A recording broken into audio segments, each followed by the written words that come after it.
Hi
guys, it's me, ROBLOX, and we are back in another video. Can you guys hear me?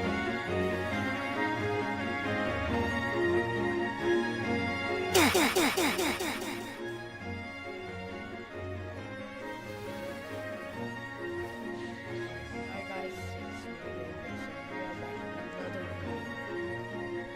Can you guys hear me? Hi guys.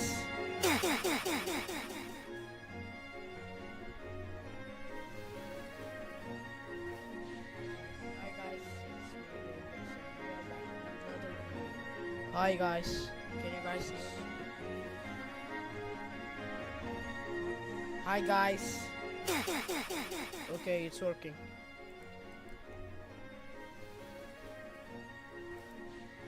Hi guys,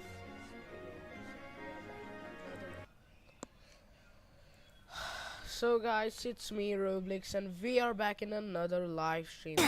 This is gonna be a long live stream today because we are gonna be reacting to MatPat's final game theory, but MatPat hasn't still uploaded his final game theory, so yeah, we are waiting for that. In his community post, he has told it's gonna be released on 2 p.m. Eastern, so it's gonna be like 12:30 in India, so we'll have to wait for that.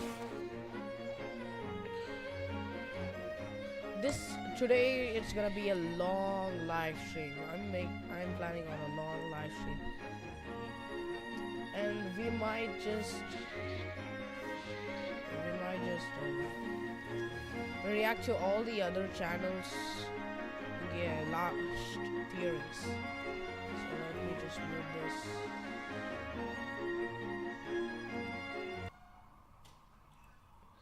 So we'll react to all the other channels' last theories.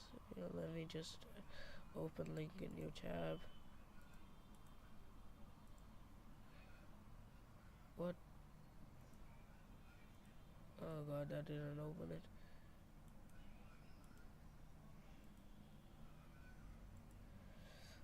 Wait guys. Open link in new tab. Is it coming? Yeah, it's working. Let me do this.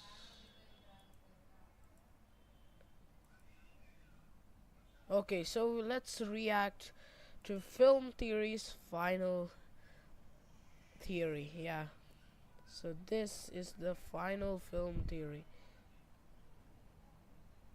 Why is it showing some random cartoons? Okay, whatever, we are gonna react to it. Okay, hey man, these ads suck. Okay.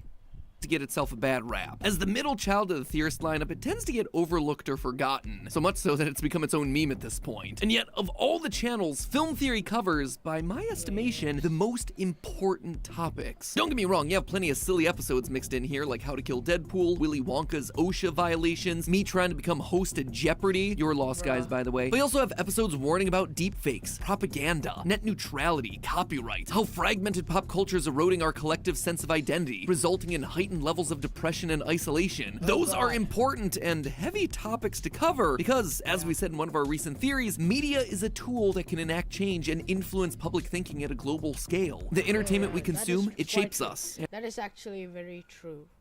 And our beliefs. And like any tool, it can transform into a weapon if misused. Which is why today's episode, my final film theory, feels so important.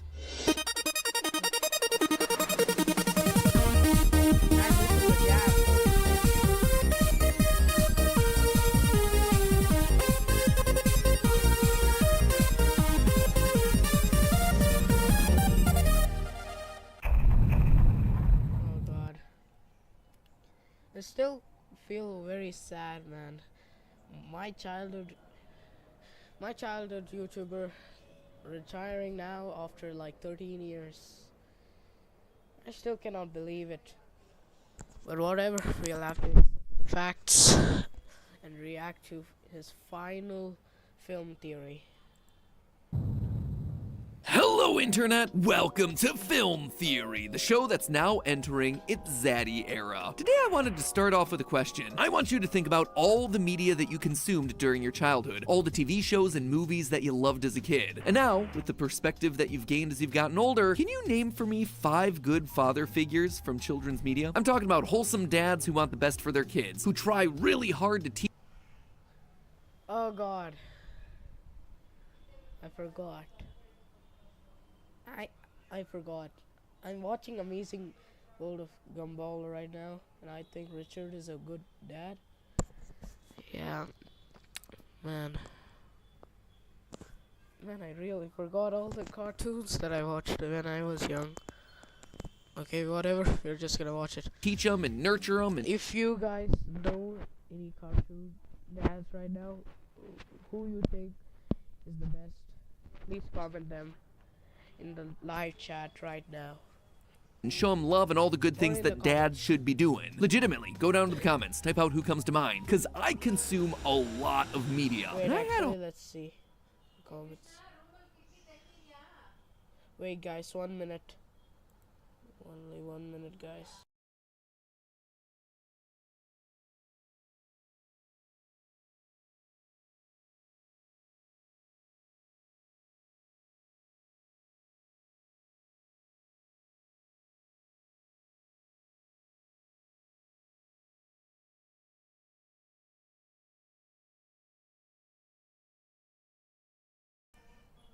Hi guys, I'm back. My mother just called me. A hard time making this list. Back when we brought Leon as creative director here on Film Theory, this was actually one of the first conversations he and I had about the state of media. Even more recently, we've asked this question around the office, and people really struggle with it. I mean, it's not impossible to come up with a list. You'll eventually get there, but it's shockingly hard. Our list ended up being Bandit from Bluey, Arthur... Oh yeah, actually, I started watching Bandit last year. I mean Bluey last year. I do think Bandit is a good father. Like, he's a very good father actually. Like, he pretends like he's also a kid with his children. It's very good. Oh god. Arthur Weasley from Harry Potter. Is that Harry Potter's dad? I never watched Harry Potter, guys, I'm sorry. I just watched the first movie. I thought it was quite boring. But I'll try to watch it this year. But yeah. But is this guy Harry Potter's dad? But how is this guy a cartoon guy? He isn't a cartoon. That's now entering its zaddy era during your childhood. All the TV shows and movies that you loved as a kid. And now, with the TV shows and movies he didn't quite mention. Our list ended up being Bandit from Bluey, Arthur Weasley from Harry Potter, Uncle Iroh from Avatar The Last Airbender. That guy's in the dad. Look, I watched a little bit of Avatar The Last Airbender, and I didn't even watch it on some social platforms. I just watched it on YouTube. Those, tiny episodes about the Avatar, they come on, and I watch the shorts a little. But yeah, it's quite good if I say so. And it's quite confusing because I didn't watch the episodes in order. Yeah, but I can say Uncle Iroh is not a dad. This guy is not a father, bro. Should I keep the captions here? I didn't even know I can move the captions. I think that's a feature in theater mode. But whatever. Airbender, Mufasa from Lion King, and Goofy from a Mufasa lasted only like quarter of the movie. Wait, there's a Goofy movie? There's a Goofy movie. I never knew there was a Goofy movie. And Goofy's a father? Okay, well, whatever. Goofy movie. But the fact that it took us a significant amount of time to do is pretty darn telling. Fathers in sitcoms are usually bumbling buffoons, deadbeat dads, or need anger management. And it's not just a lack of good dads here either. Honestly, most of the male characters that you see across media, both young and old, they're not great. Classic cartoon kids are almost universally bratty, cruel, greedy, or inconsiderate. Hey, Brooke! Oh god. Why do you do this? You're so stupid! Stupid, stupid, stupid! Even the oldest of old school animated characters that have been sanitized to be as brand safe and neutral. This is Goofy's son. I actually forgot about this guy. What was this guy's name? I don't remember. Today as possible, they started off as horrible jerks. Bugs Bunny. Abruptly, he becomes an uncontrollable monster. They're angry, they're I'm gonna say to you guys, when it was 2017, I used to watch DuckTales. Actually on YouTube. I never got to watch it on Disney Plus, Hotstar. I never got to watch it on that. I actually watched it a little bit later when I actually got the subscription. But it only had the first season. It never actually had the other seasons. And I will tell you guys, Donald Duck is my favorite Disney character. He's the best. They're violent, they're not good people. So why do I bring it up in my final episode? Well, as a dad, I've started to pay a lot more attention to these sorts of things in the media that I watch because I want to know if it's something that I can actually share with Ollie. And surprisingly, there isn't a lot that I'm super happy with sharing. And it all comes down to a lack of shows with characters that I actually want Ollie to grow up to be like. Now, I can't stress enough that we live in the most open time ever for children's entertainment. Newer shows like The Owl House, Amphibia, and Kippo and the Age of the Wonder Beasts are True. These are new shows, and I would not suggest any of these. Especially The Owl House. I never watched it, and it has pride, whatever the stuff it is, and I don't support LGBTQ. So yeah, I don't suggest kids watching this. It's just not. It's not just suited their ages, man. I do not support it.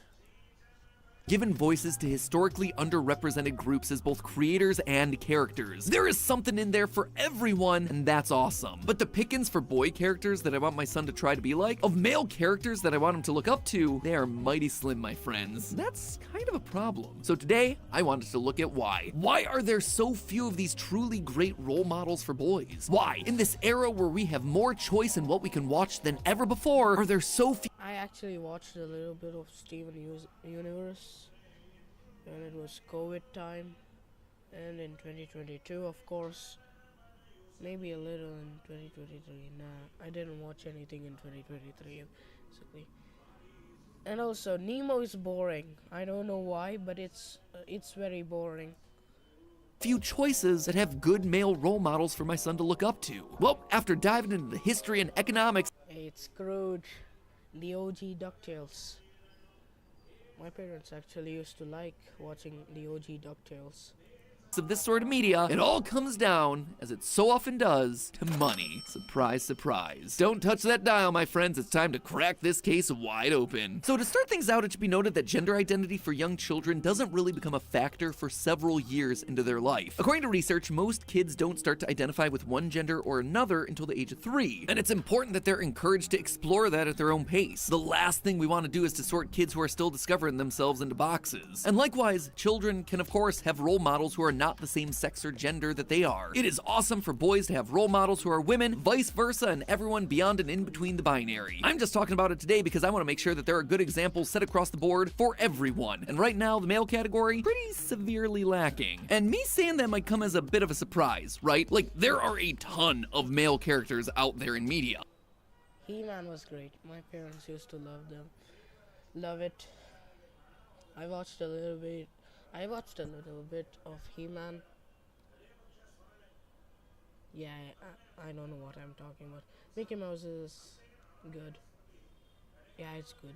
I'm not gonna lie. They have been the bedrock, the focus of entertainment forever. So how am I possibly standing here saying we need more male role models? Well, this is one of those episodes where just looking at the numbers isn't going to be telling you the whole story. A 2008 study from Television conducted across 24 countries found that there were twice as many male characters than female characters in children's TV. A decade later, a similar study from the Gina Davis Institute on Gender and Media found that roughly half of all episodes of children's entertainment had female leads. That is good news. Everything's balanced as all things should be. So what's the problem? Well, again, let me be clear. This isn't a case of where are the male characters? There are plenty of them out there. We are tripping over them. Instead, this is a conversation about the quality of those characters. What's going on with the types of male characters that we keep seeing? That is so much true. Even Marvel is doing it. Like, they're making ridiculous amounts of shows where it has female characters which aren't even good. You can just continue the present female characters with new movies like the Marvels or something like that, or else just add actual good characters. There are so many characters in the comics. Like, there are millions of characters in the Marvel and even in DC. Not gonna lie, but I like Marvel more. There are so many, and you're just continuing the same characters, or else you're just doing some very boring stuff with some boring characters. Yeah. Have you ever stopped and considered how many of them actually embody the traits that you would want a kid to emulate? At a quick glance, the modern era, it's seen a wide spectrum of overwhelmingly positive, affirming female and female-coded characters. You have everything from Doc McStuffins to the Miraculous Ladybug, Hello Kitty, Bluey, Luz from the Owl House, most of the gems from Steven Universe. Look, I'm gonna say definitely watch Bluey. Bluey might have a female character as a main character, where literally it's a dog. It's a female dog as the main character and all. But seriously, it has too many emotions. If you watch, Bluey is like for everyone. It literally has an episode called Flat Pack or something. I even watched Odd Ones Out's video where he reacts to Bluey and all, and even I agree with him. The Flat Pack episode, I think, was the best one.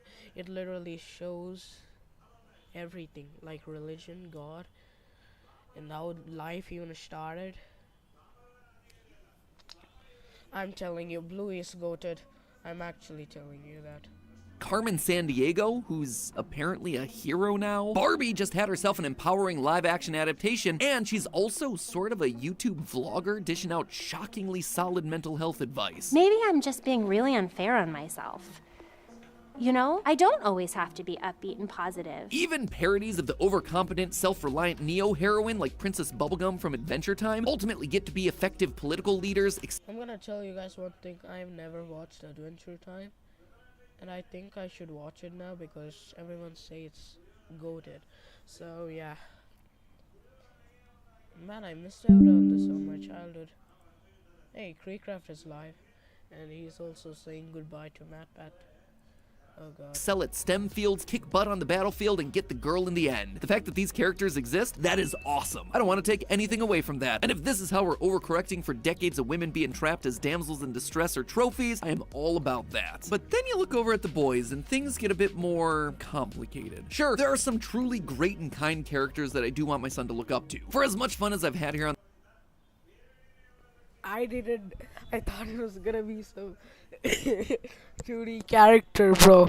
I never expected Ryder, bro.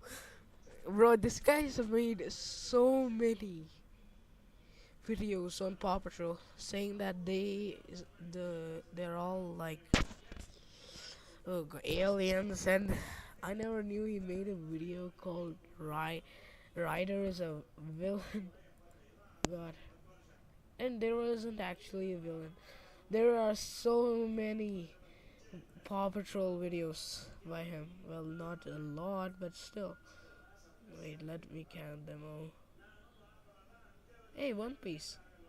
Hey, I never knew he made a One Piece video. Hey, look, one here. Okay, I guess he didn't make a lot of Paw Patrol videos. Okay, well, I guess those are old videos. Whatever.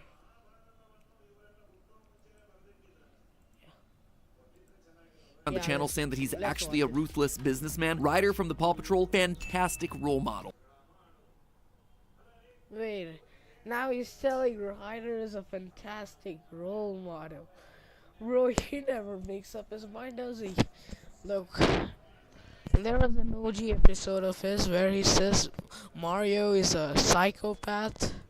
Then he suddenly changes his mind up, saying that Mario is a hero, bro. God, he never makes up his mind, does he? He's smart, he's resourceful, he's caring, he's a leader, and it was awesome that Ollie dug that series. Probably in part because he saw Ryder and wanted to connect with him. Same thing with Actually, one thing. I used to watch Paw Patrol when I was young, and most of the episodes were boring. Like, seriously, the episodes were boring. Ryder would choose like 2 pups to come with him. Sometimes he cannot get the job done with 2 pups, so he calls another pup.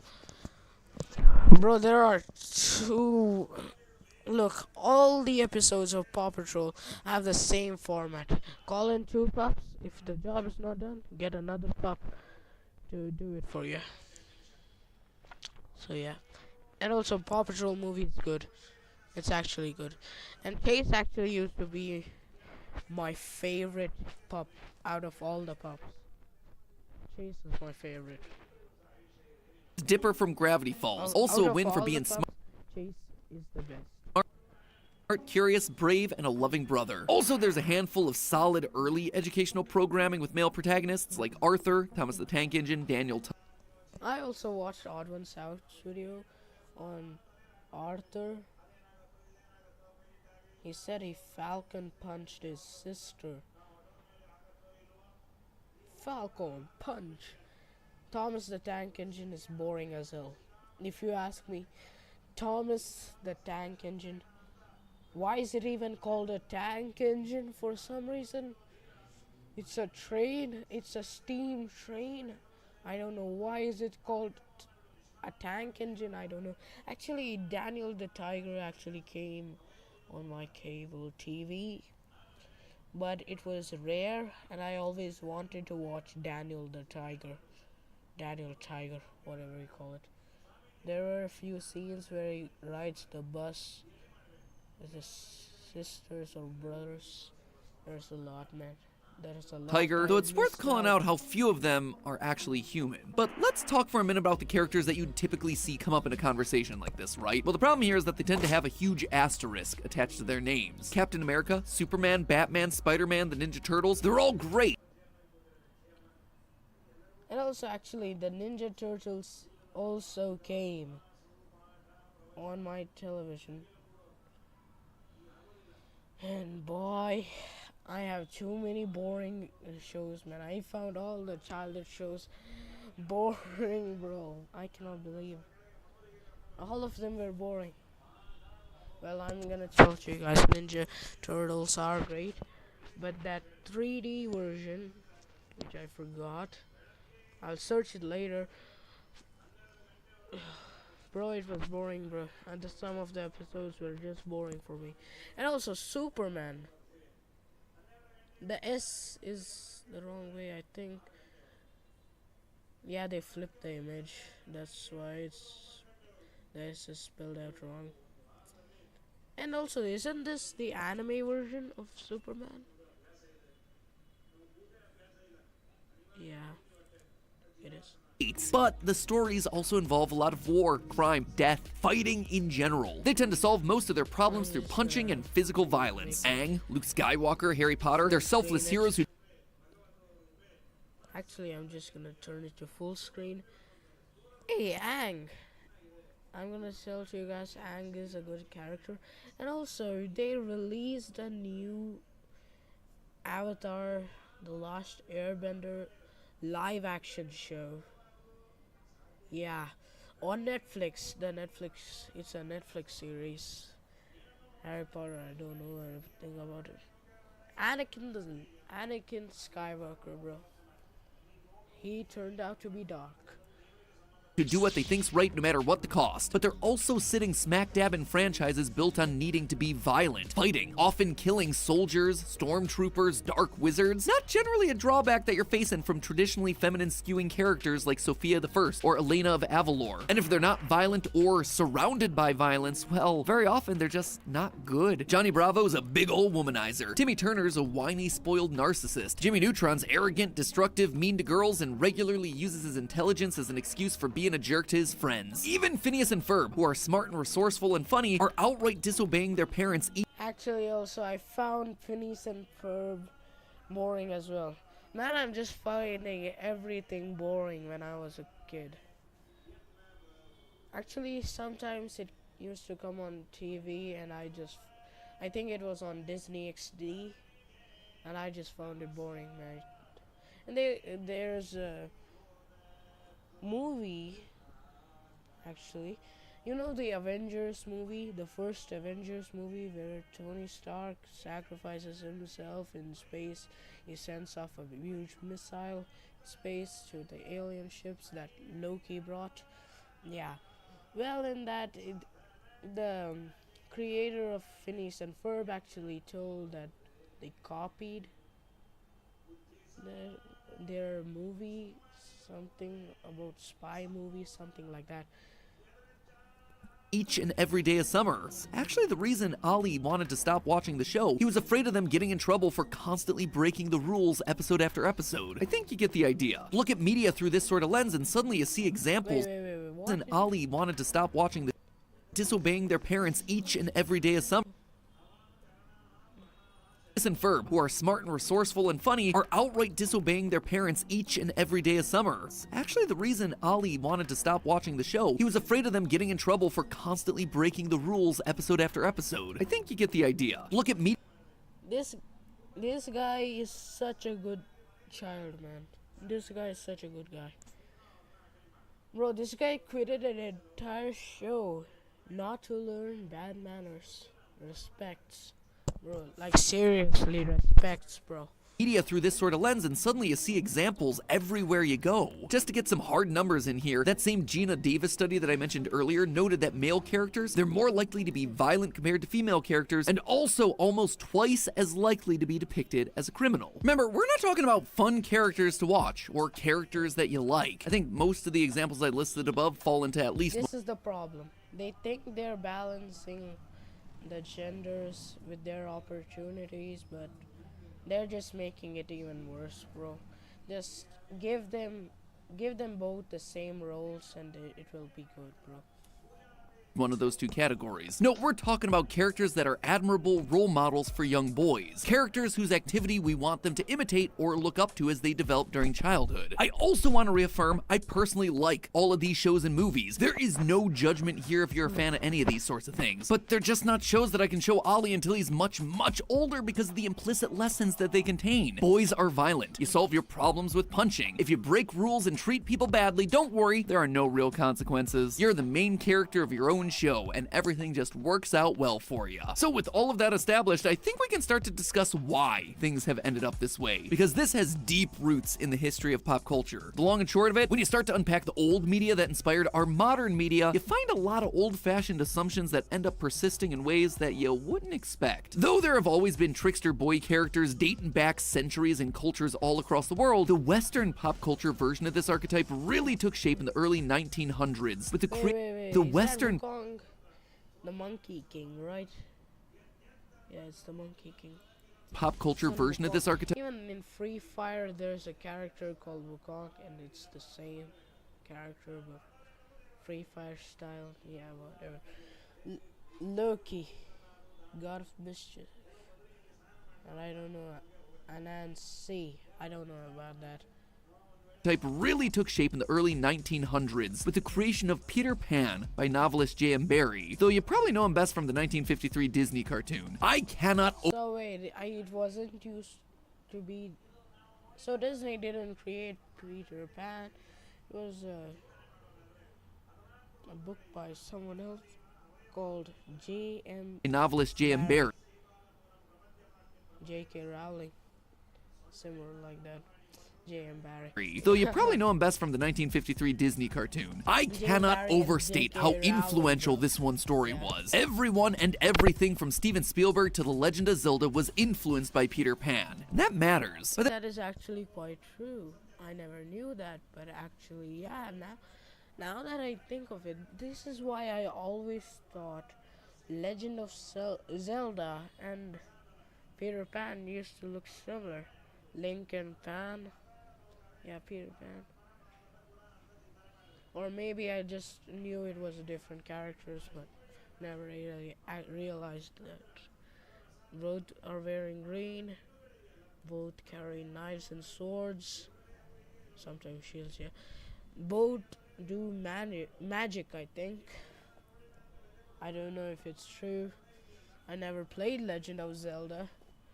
But yeah, they both are elves. Look at that elf here. Here is another elf here. And the similar hats, but this guy's is a longer. at this point, I'm sure you know the story. Peter Pan's a boy who doesn't want to grow up. He has magical powers and finds other children who also don't want to grow up, whisking them away to Neverland so they can be kids together forever. In some darker interpretations, he just straight up abducts the kids. And even in the Disney version, from the first time we see his face, it's clear that this is not a 100% trustworthy good guy. Yeah, that's actually true. I actually forgot about this theory, but this is so true. That guy just abducts them like nothing. Bro, he just abducts them like they don't care. What about their parents, bro? They didn't even inform their parents or anything. Their parents will be like, man, where are they? I've been looking for a century and I've not found my child. What the heck? So yeah, it will be a pretty disturbing thing. It will be like trauma for the parents and the child. The whole point of Peter Pan's character, though, is that he's fun, but he's also immature. He's emotionally stunted. He's kind of a jerk. If you aren't also a perpetual child, you eventually get tired of him, especially if you're a girl. The Lost Boys are called the Lost Boys because there weren't any lost girls originally. Peter's explanation is that girls are just far too clever to become lost like the rest of them. And when he brings Windy Darling to Neverland, it throws things into complete disarray because her relative maturity makes the other Lost Boys want to grow up. The point is, what Peter Pan explored was the very rigid classifications of gender in a child's upbringing during the era. The idea that on the whole, girls emotionally mature faster than boys. Something that has a fair amount of scientific truth to it. Literally, most girls optimize connections in their brains at an earlier age than boys, leading them to cognitively mature more quickly. The consensus for a long time has been that boys are born wild and unruly, while girls just grow up faster. And it's therefore their job to civilize the boys, to get them to want to settle down and act like actual human beings. And that mentality is all over old Disney films. The Seven Dwarves live like a bunch of frat boys until Snow White shows up to show them how to use a broom and a dustpan. Beauty and the Beast is all about a big jerk who literally doesn't know how to act human until a woman shows up and tells him. And yeah, that's basically what happens in Peter Pan too. The Lost Boys are presented with the options of staying in Neverland, where they can run around like madmen and play pirates and break stuff and make a mess, or you can go home, get a job, and find a windy darling of your own. In these older stories, the girl was the reward for the men who grew up. That sort of thinking, boys will be boys and the girl's the trophy that you earn for settling down, it's not great. It's how we got a lot of the problematic media from years gone by. And more importantly, the justified pushback against actually very weird. that sort of thinking's what's led to a lot of the great girl-targeted media over the past decade. Movies and series written specifically to show that girls aren't just there to be prizes for the boys, or there for the sole purpose of getting their male counterparts to mature. They're their own fully realized people, with beliefs, virtues, flaws, strengths and weaknesses, thoughts and feelings. But now I have to ask, why hasn't something similar happened? Look, I agree with the girl media. Look, they also deserve this. I'm not disagreeing with this, but I totally agree with this. But if you just let the boys be violent and wild, when will they mature, man? They should also have a similar face like this to the girls media. Why not the boys? So yeah.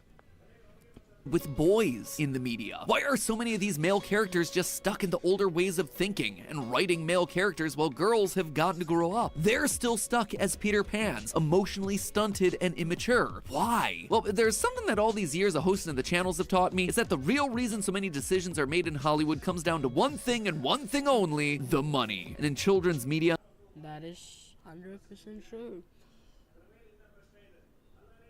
Man, this is an 18-minute long video, and I have extended this up to like how long?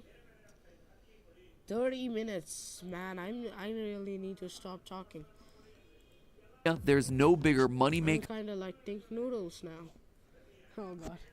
than toys. See, in Hollywood, there's a concept known as toyetic media. This is any movie, cartoon, TV show, comic book, or whatever created for the purpose of advertising merchandise. It doesn't have to be the only purpose of the media, but a lot of decisions made in Hollywood are done so that the properties become more toyetic. A good example of this, during the pre-production of the 1990s film Batman and Robin, toy manufacturers sat in on creative meetings, and many parts of the movie were changed to be easier to make toys out of. And despite the film itself being a financial disappointment, the merchandise made enough money that Warner Brothers continued the Batman franchise with a reboot. However, the first huge property that really took advantage of this idea of toyetic media was Star Wars. Practically everything within the Star Wars franchise was designed in a way to let them very easily transfer to toys. And George Lucas was a savvy enough businessman to negotiate that he would keep the merchandising rights in lieu of a higher upfront paycheck. This is how Lucas made his billions, not through the movies, through the toys. The movies were just a nice bonus on top. They were great films that happened to act as commercials for the action figures and plastic lightsabers, and other companies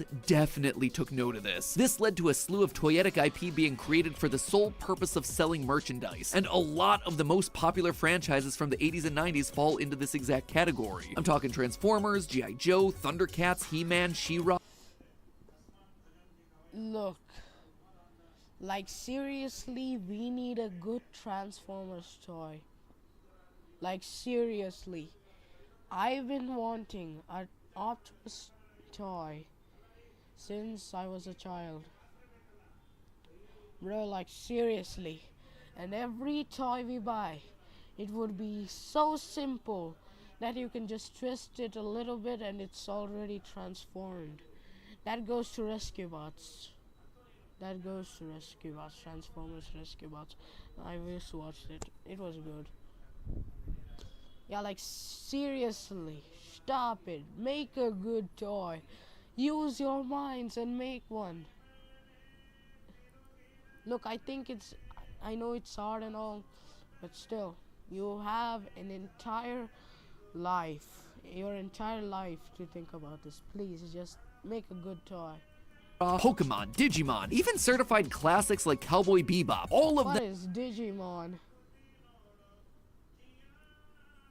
He-Man, She-Ra, Pokemon, Digimon, even What is Digimon, bro? certified classics like Cowboy Bebop. All of them are made specifically to sell toys, games, trading cards, you name it, and not because they were the best stories to tell our kids. But then why are we still selling crummy characters to little boys and not to girls? Well, if you look at the way boys and girls relate to their toys, you start to see one of the big reasons why boy characters are held to such low standards. Let me show you an example from one of the world's biggest toy brands, Lego. In 2011, the Lego company completed an exhaustive study into children's play psychology that spanned multiple years and continents. They wanted to look at child development and feedback from parents to figure out the difference between boy toys and girl toys, if there was any difference at all. What did boys and girls like to play with and why? And the results were fascinating. Obviously, this comes with big asterisks that every child's gonna be different, but broadly speaking, Lego found that boys tended to play with their toys and figurines in the third person, deciding what actions the characters they were playing with would take more as a director of sorts. They were telling the knights or astronauts or superheroes what to do during play rather than being the characters themselves or putting themselves into the character's shoes. For Lego, that meant that the boys tended to gravitate towards the IP-based playsets, Star Wars, Spider-Man, situations that were really exciting to direct the action for, but where you didn't really have to pretend to be those characters to make it exciting. On the Actually, all of the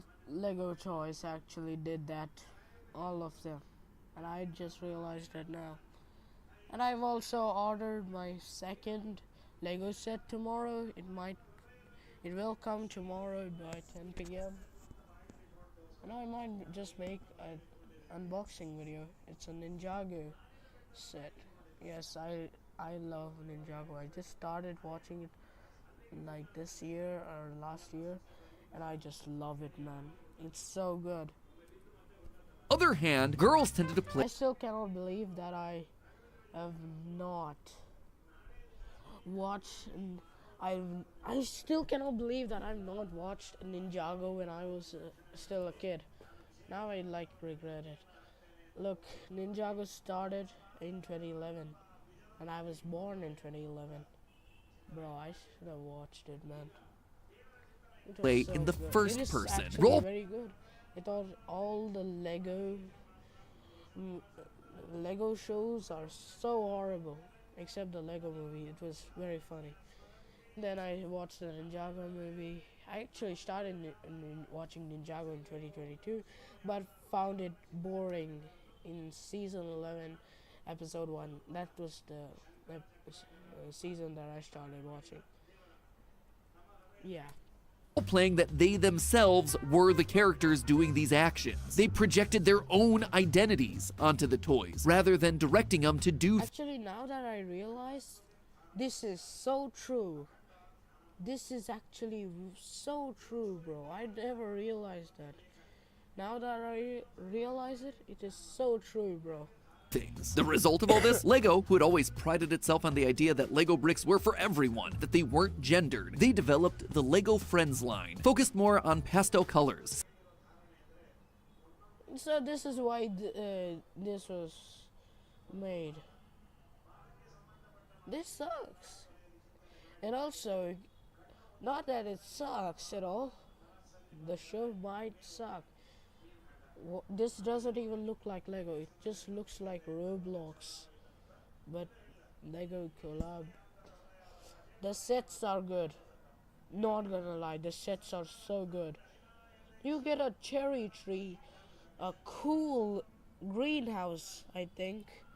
This is so Sets good. that seem more like doll houses than Death Stars, and redesigned minifigurines to look more human. Lego Friends is now considered to be one of the most successful product launches in Lego's history, doubling Lego's expectations, tripling their sales with girls in the US and European markets, and rocketing Lego to become the biggest toy maker on the planet. Clearly, it met a need in the market, and the data from their study lines up with tons of other deep dive research about toys and playstyles for children. The big TLDR here is that boys and girls relate to characters differently. So when you're creating a TV show trying to sell them a bunch of toys, those shows are going to look different depending on who you're targeting. For girls, you have to create characters that the girls want to be, so when you sell them toys, they want to embody those characters. For boys, the job's actually kind of different. All you gotta do is create exciting worlds and characters for them to direct. As long as they feel like cool, exciting characters, job done. They don't necessarily.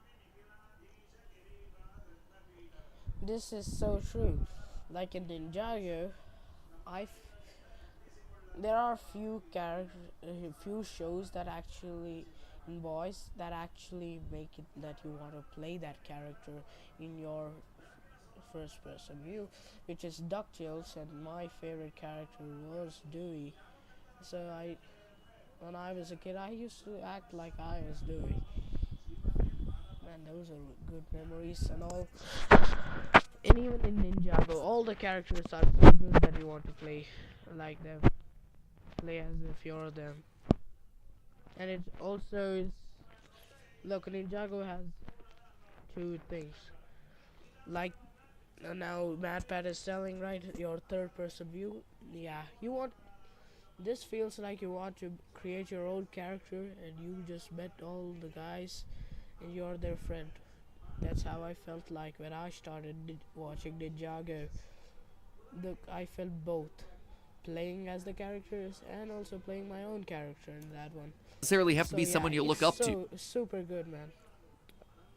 DuckTales and Ninjago, and those are still gonna be my favorites. And But therefore, Ninjago's better, yeah. you get characters I that used to like DuckTales better. Now Ninjago's better. aren't really good people. They're just loud and grab your attention. I bring all this up, Lego and toyetic media, because I can't help but draw a connection between the ways these studies observe children playing with toys and the media that's explicitly being created for them. Because girls typically roleplay in the first person during childhood, there's a greater focus on seeing yourself in these characters from that female-targeted media. They're designed from the ground up to be more appropriate role models because girls would directly identify with those protagonists. And on the other hand, boys are just assumed to simply watch male-targeted shows for the cool characters doing awesome things. They're watching the story in the third person and incorporating what they see into the direction that they give their toys later on. In the eyes of the corporations making the media and ultimately making the toys, what's most important here is to make the male characters cool, funny, loud, and exciting, which far too often just translates into violent, stupid, and cruel. And that, I think, is a significant part of why these male characters just don't stack up, especially in relation to their female counterparts. Media, it's powerful. We see it influence action in the real world, and with younger girls now being shown that the world is open to them and that people should be taking them seriously by all these female protagonists, the ball starts rolling to make that a reality. And now, I want us to be able to do the same for these male characters. If we want our boys to grow up knowing that they should be kind, fair, smart and respectful, thoughtful and strong in all the right ways, we need to set them up for success by putting good examples of these traits in front of them in the shows that they're watching. We can still have fun with them. They can still be heroic and funny, but they can do all that without being mean or dumb or violent or destructive. It won't be easy, but we've shown over the last decade that we can make positive change in the media that's being produced. And you know what? It is time that we finally let our boys grow up. That way my son, our sons, can have characters worth looking up to. But hey, that's just a theory.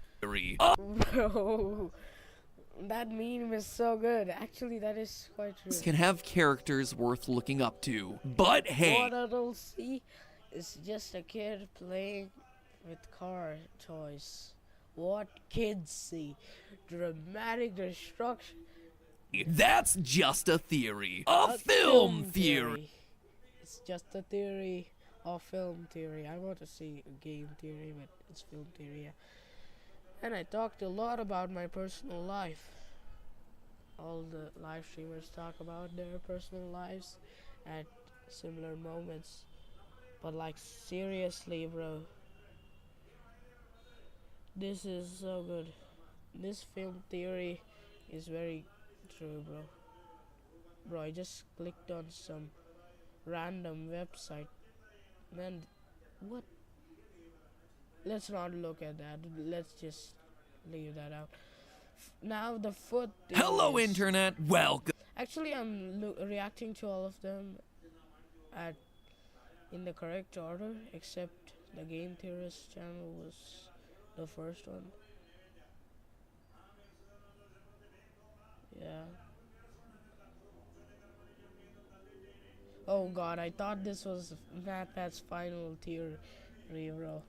But still, where's the game theory, bro? It's still... Oh god, it's still not 2 p.m. Eastern. What am I thinking?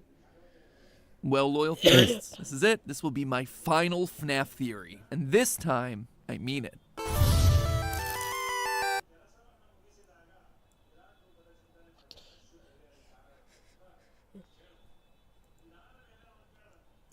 Okay. Foot theory, final, MatPat's last bite. Oh god. This is Oh, Dave, God. head of marketing at a ketchup company, about to use Grammarly to Like, handle a seriously, can this stop? It's the final episode of Food Theory, my friends. I'm sad, you know, because this has been a channel. wait. So, this is it. It's the final episode of Food Theory, my friends. I'm sad, you know, because this has been a channel that's been really personal for me. Steph and I cooking in the kitchen for the last 4 years. There were so many awesome memes like stuff the cream in me and eating a Christmas tree and hot I sauce. just can't believe it. I know, Santi, I know, it's sad. Wait, what? And hot Who is sauce. this I can't believe it. I know, Santi, I know, it's sad. I'm sad to be leaving. I'm excited for you, but it's a bittersweet moment. So different people manage different channels. Wow. At least MatPat could have still hosted the Food Theory channel. At least we could have saw him cook food. I actually never watched a single episode of Food Theory. I just watched that Grubhub theory. A theory about Grubhub. Bro, this also proves that MatPat is the best. This guy managed 4 channels, actually 5 channels alone, with help of course, but that guy was the host of 5 different channels. First was Game Theory, then Food Theory, then first it was Game Theory, then Film Theory, Food Theory, Style Theory, GT Live. Man, he managed 5 channels, and now they need like 5 different hosts for 5 different channels. Will they need a different host for the GT Live channel? I still hope if MatPat will be gaming on that channel. I really hope that. Wait. But he will be working off screen, but we cannot see him on screen, bruh. Okay, bruh. Let's react. You know, While we're talking. What? No, man. No. I'm pumped that you're leaving. I get to be host of Food Theory. Yeah, that's No, I just can't believe that you're gonna be gone, and I'm never gonna redeem myself for that stupid cake. Floam, nightmares, forever. Wait, so hold on. It's my final episode, and you're just focused on your prime cake episode? Yeah, They made a prime cake. I don't know how prime tastes. I want to try it, but it's like 3,000 rupees per bottle in India for some reason. Man, it's just too expensive. Who is this guy? He's not even upset. I think he'll be upset, but it's a show. It's an episode. It's all going with the script. So yeah. obviously. I mean, if it means that much to you. I never saw this actually. This poster is there, right? I never actually saw this. When I was looking at this guy's face, I never actually saw that. But if you don't know anime, there is an anime called Spy X Family. It's a wholesome family anime with actual lore, yeah, with an actual story. It's not just wholesome family, where there's the father who is actually a spy and is on a mission, and he adopts a child which is telepathic, which means she can read minds, but no one actually knows, called Anya. Then he also asks some random woman who is strong and is actually an assassin to be his wife. He doesn't know that she's an assassin. So yeah, it's basically about these 3. And here, Game X Theory, bro. That's cool. I actually just recognized the poster now. Yeah, it's You very could make good. me a goodbye cake. I can. Sure, I guess. I can have a redemption arc? I mean, it is my final episode, but yeah, I guess you can make it Yeah, whatever, without that's you. fine. Wait right here. I got an idea. All right. Oh God, what have I done? God, I'm laughing. I'm gonna regret this. Oh God. Hello I think MatPat doesn't really like his cakes. Shit. Internet, welcome Shit. to Food Shit.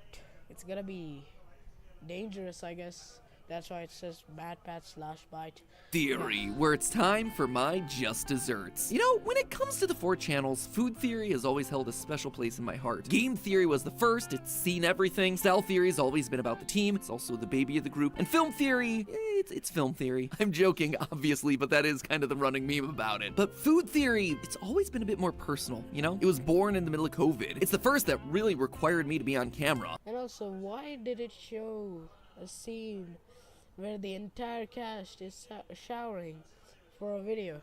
Bro, what? That's sus. Or whatever. It's wholesome, I guess. It is the Theorist channel. Whatever, I don't care. Oh God, let's see. It's the one that allowed me to connect with Steph in a completely different way, while also playing off my Wait, own personal what? Did he just threw the camera. cap It's the one that allowed at me to connect Steph? with Steph in a completely different Oh, way. it wasn't- So it. Oh wait, it wasn't the cap. It was just the wrapper. It was whatever. Also playing off my own personal fears and insecurities in the kitchen and with food. It's the one where I got to be wackier and a bit more unhinged from the usual format, and food, just by its nature, is more personal. I mean, for proof of that, all you gotta do is go check out the family recipe episode from 2 weeks ago, which is one of my all-time favorite episodes that we've ever done across any of the channels. By the way, on that note, thank you for all your comments on that video. It's been heartwarming to read all those stories. If there's ever been proof that the comments can still be a place that's positive and uplifting, that one video right there, that is it. I've spent so much time down there just scrolling and reading with a smile on my face. It's been really beautiful, so thank you. Thank you for sharing. Anyway, back to the point. Knowing how special of a channel this has been, what better way to close out my time in Look, I'll tell you guys one thing. I actually used to watch Game Theory a little bit. Then I stopped watching Game Theory for some random reason. I thought it was boring or something. I don't know, but then later in 2022, no, not 2022, 2023, I started watching him again when my friend Arya, my best friend Arya, told me that he's retiring, and I suddenly realized he was kinda there in my childhood, and I still feel sad about it that I didn't watch him completely in my childhood, but he was still kinda there. I might have not watched a lot of episodes of his, but he was still there, and I loved all his episodes. I used to play video games in 2020. I was playing video games in 2023, Free Fire, and I just played MatPat's Game Theory podcast on Spotify. There in the background, I was listening to it and also playing the game. God. transition over to the new host Santi, then an episode dedicated to both of us. A celebratory cake for me, a redemption cake for him. You see, Santi's had a bit of a prime-sized chip on his shoulder from his last go-around trying to bake on this channel. Santi, can you show the camera kind of what's happening in the school? No. I think it would be really fun and exciting if you did. You know what? I hate you all. So, it only felt right to give him a second chance at the validation that he's been wanting so badly. I'm ready, Matt. Sure you are, Santi. So, that, my friends, is the That guy just took MatPat's pose, but still, it's very good. It should be like that. Oh God. challenge today for Santi to make a finale cake. A cake that takes the best elements from the past 4 years of episodes and merges them together into one perfect bite. The ultimate food theory cake that embodies everything that this channel stands. Look, I'm a vegetarian. Is that chicken on a cake? I'm a vegetarian. I don't know if non-vegetarians actually like that, but no one likes it. I'm just kidding. But seriously, that's disgusting. Like, seriously, that's disgusting. Stands for. That's Well, disgusting. I'm a vegetarian, by the way. Everything except for the split icing. Ha ha, very funny. Hey, I just wanted to make sure I clarified. Make sure we're all working on the same page here. So, how you plan on delivering us this one perfect bite, Santi? Well, I figured I'd bring in a couple of members of Team Theorist, ask them for their favorite episode, and then use those as the key ingredients for this cake. If I may borrow a phrase from John Cena, are you sure about that? What do you mean? I'm just saying, they're not gonna make it easy on you. In fact, I'd expect them to outright troll. Yes, hi, hello, it is I, head editor Dan. I love that you always feel the need to clarify that. You guys keep putting it in the script. I'm just reading the lines, Matt. So, what's your favorite episode of Food Theory? Well, that's easy. It has to be the Mountain Dew pizza episode. Rarely has there been a pizza that has actively made you want to brush your teeth after consuming it. This is going to be really healthy. You're going to want to add this to all of your hot summer body diet. Is that because it was one of the first ridiculous cooking episodes? No. Was it because that episode has the highest volume of puns per minute? It most definitely was not. Well, I know it wasn't because of the camera work. That whole episode looked like we rubbed Vaseline over the lens. If you must know, it's because that was the first episode I got to voice. And it gave me the chance to shade you in post the entire time. Wait, who are you? This is my show. It's me, head editor Dan. You hired me. He then added some food coloring to really give it that green pop it deserves, is what he wants me to say. But I know the truth. I see all the footage, Matt, and I know what really happened. He forgot to mix in the gel food coloring, and they had to scramble to try to put it back in. Guys.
Sorry guys, my father actually called me.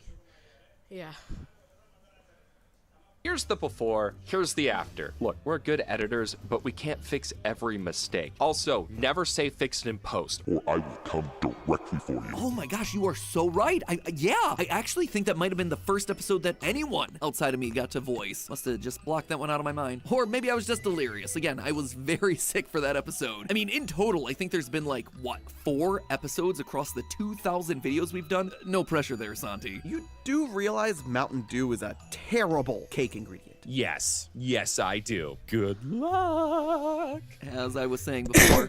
Are they all gonna be like this? No, not all of them. Just most. Next up, it's Kai, our new social media manager. Kai, what's your favorite episode of Food Theory? My favorite would probably have to be the Christmas tree episodes. You've got to be kidding me. Welcome to the job, bucko. I just said you had to make a cake. I didn't say that you also had to let other people choose the ingredients for you. You did that one for yourself. I'm sorry, Kai. Please, continue. Thanks. Overall, it was just a solid narrative arc. Watching the evolution from the first year with you and stuff, just munching on the bark. Yep. It's tree. It's me eating a tree. My saliva is just getting sucked right into this stuff. It smells like Christmas. Oh, it's so good. It's all so delicious. To watching you make cookies out of them and pranking Steph. It's literal sawdust. I mean, it's what? How much sawdust is in here? 30% by weight.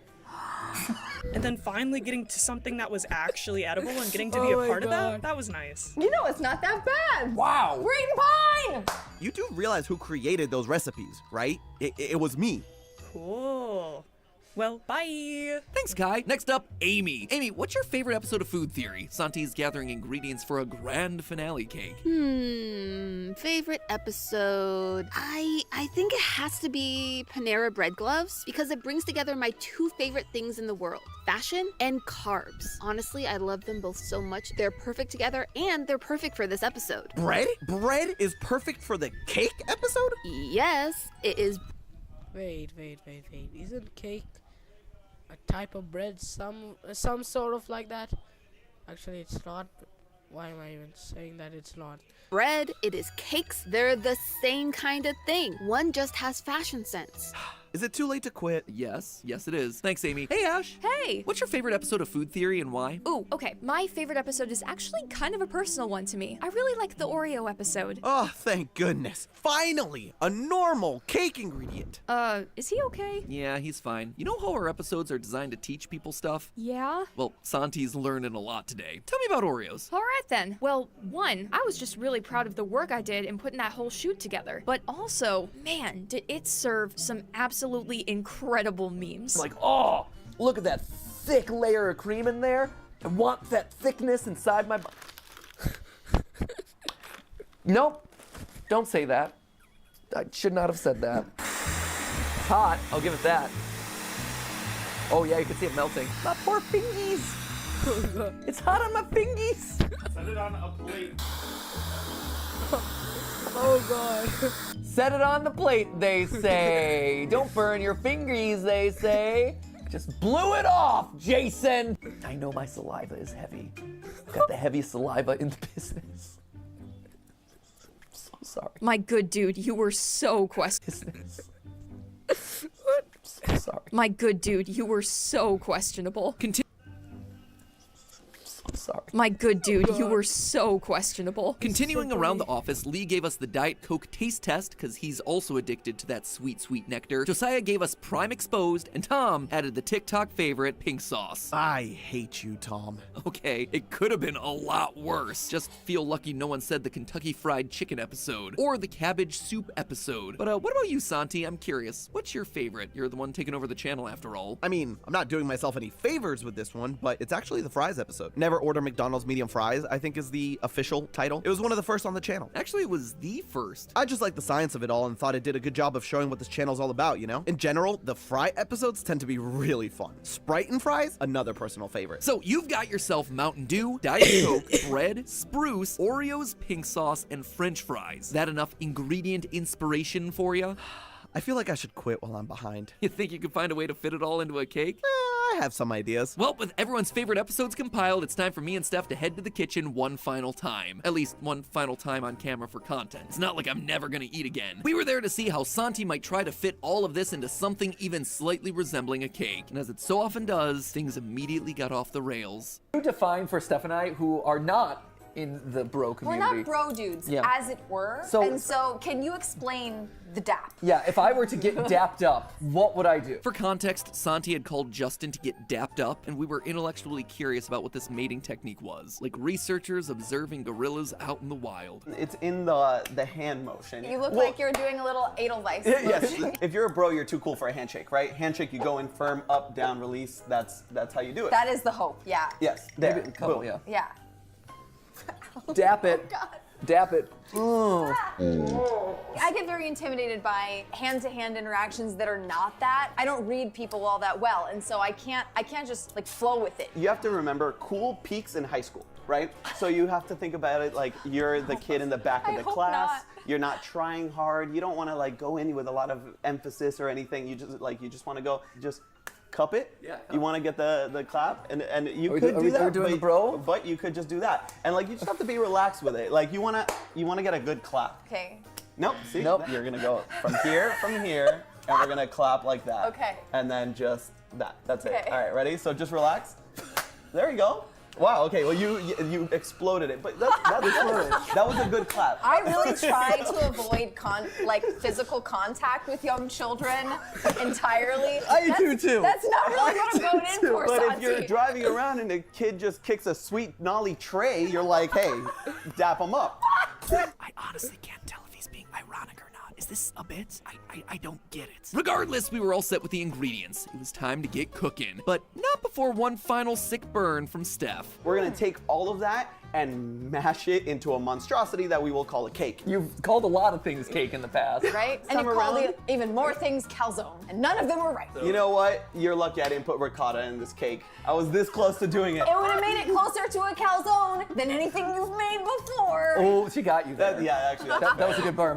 Yeah, Steph, hit me up with that dap, girl. Oh, yeah. Hit me up with that. You gotta practice the handshake. Oh, yeah. Got it. See, now this episode's never gonna see the light of day. So how did Santi expect to work all of these insane ingredients Oh into my one God, tasty, or if not tasty, at least edible bite? Well, Mountain Dew and Diet Coke were set to be the sponge layers. Santi insisted on another round of trying to make frosting out of Prime, and then there were the croutons. Amy's favorite episode was the bread gloves. So we're gonna take the croutons, we're gonna pulverize them into a little bit of a dust. Man, nothing says delicious cake quite like salad croutons. It's actually really interesting because you have the airiness of the cake. You know what? You'll see. You will see. You'll all see. I love it when a cake is described as interesting. From the guy who also says that he doesn't like cake. All right, Dapper, what do we got going on? I'm gonna have you both pour in the respective fluids, and we're gonna pour them into the cake molds. It's pillowy and cloud-like, actually. It's very fluffy, got lots of air in there. It's so fluffy. So the science behind this is actually really cool. Instead of baking soda and baking powder, our leavening agents are the sodas. In using the sodas, the carbon dioxide that's released creates those similar air bubbles and causes the cake to rise. Plus, we get to incorporate the flavors of the Mountain Dew and the Diet Coke. It's honestly all super cool. With the sponges in the oven, Santi encouraged us to get some of our aggression out on the croutons. Oh my God. What can I say? Between FNAF lore and hot wings, I guess I have some pent-up rage from 13 years on YouTube. I meant like, take the bag and smash it. Oh, that was manly. I like that. Yeah, you were like, I don't care. Bro. Yeah, there you go. Dap it, bro. Yeah, What is this last part? There you go. Oh. Because, yeah, you're like, wow, you are wildly efficient. I am very pro therapy. I am also very pro punching croutons really hard. With the croutons all mashed and the Fredbear trauma all processed, it was on to the prime frosting. It's like strawberry ice cream. I was gonna say it does look like strawberry ice cream. Oh, very much so. How's it taste? Very thick. So sweet. Ooh, very sweet. Ooh, very sweet on the front end, very sour on the back end. Yeah. Very interesting This is ride. gonna go very well with something else. Huh. Interesting. I am so optimistic about how this is gonna go. Let's go! See! Anyway, that was my own private moment. At this point, Steph and I were dismissed from the kitchen so Santi could surprise us with the final reveal. A few hours later, it was time. What the heck? Why is some random Chinese song just coming in like that? Bro, what the heck? How would you like this to be? Is there a drum roll? Should I lift? Like, I'll how lift did you it envision for this? you. Was this I'll like lift a it for small? you. Was this like a small laundry basket? Also, Where did this thing come from? No clothes, no nothing. It's for my undergarments, but You know, hold up. it's his boxer basket. Here. Literally on our cake. Hold up. I'm gonna save you on this one. Okay. Yes. This is the last time I can do this for you. Okay. Too. He chose this in commemoration of us cooking in a dryer episode. Santi, that was brilliant. Wow, Santi. Way Yes. to go. I'm Dap so up glad for you that worked that one. in there we go. There's no dap up here. Oh, dap? We Oh, forgot God, in the no. course of Dap what it is up. definitely the same day how to dap up. Yeah, here, dap it, bro. Why do you hit my wrist? Like, you miss my hand every time. That's how you dap. That was better. We couldn't get a smoke machine, so sorry for the lack of presentation there. But, so. That's awesome. Bro, what? Are you guys saying that right now? Like, seriously, that guy created a cake made out of random things, which is like Diet Coke, Mountain Dew, bread sticks, whatever is that, Oreo. Okay, Oreo is actually pretty good. And tree, like pine trees, Christmas tree. Actually, this is really pretty. Okay, so what happened here? What had happened was. It's French fries. Yes. It's fries. If you look at it's French fries. it from above, which we have that shot, it is the food theory ring. Oh, so that's why that yellow thing was there. I thought it was mustard or something. Oh God, that actually does quite make. That's the food theory. That's Yes, the quadrant. that's That's the quadrant. I So, get it. so that was I supposed thought to it be was that. a random yellow blob. I thought it was like someone peed on the cake. Well, there goes my art. I'm like, we've done a lot of weird episodes, son. Oh my God. I'm coughing out of laughter, bro. But we haven't done like, can I drink my own urine?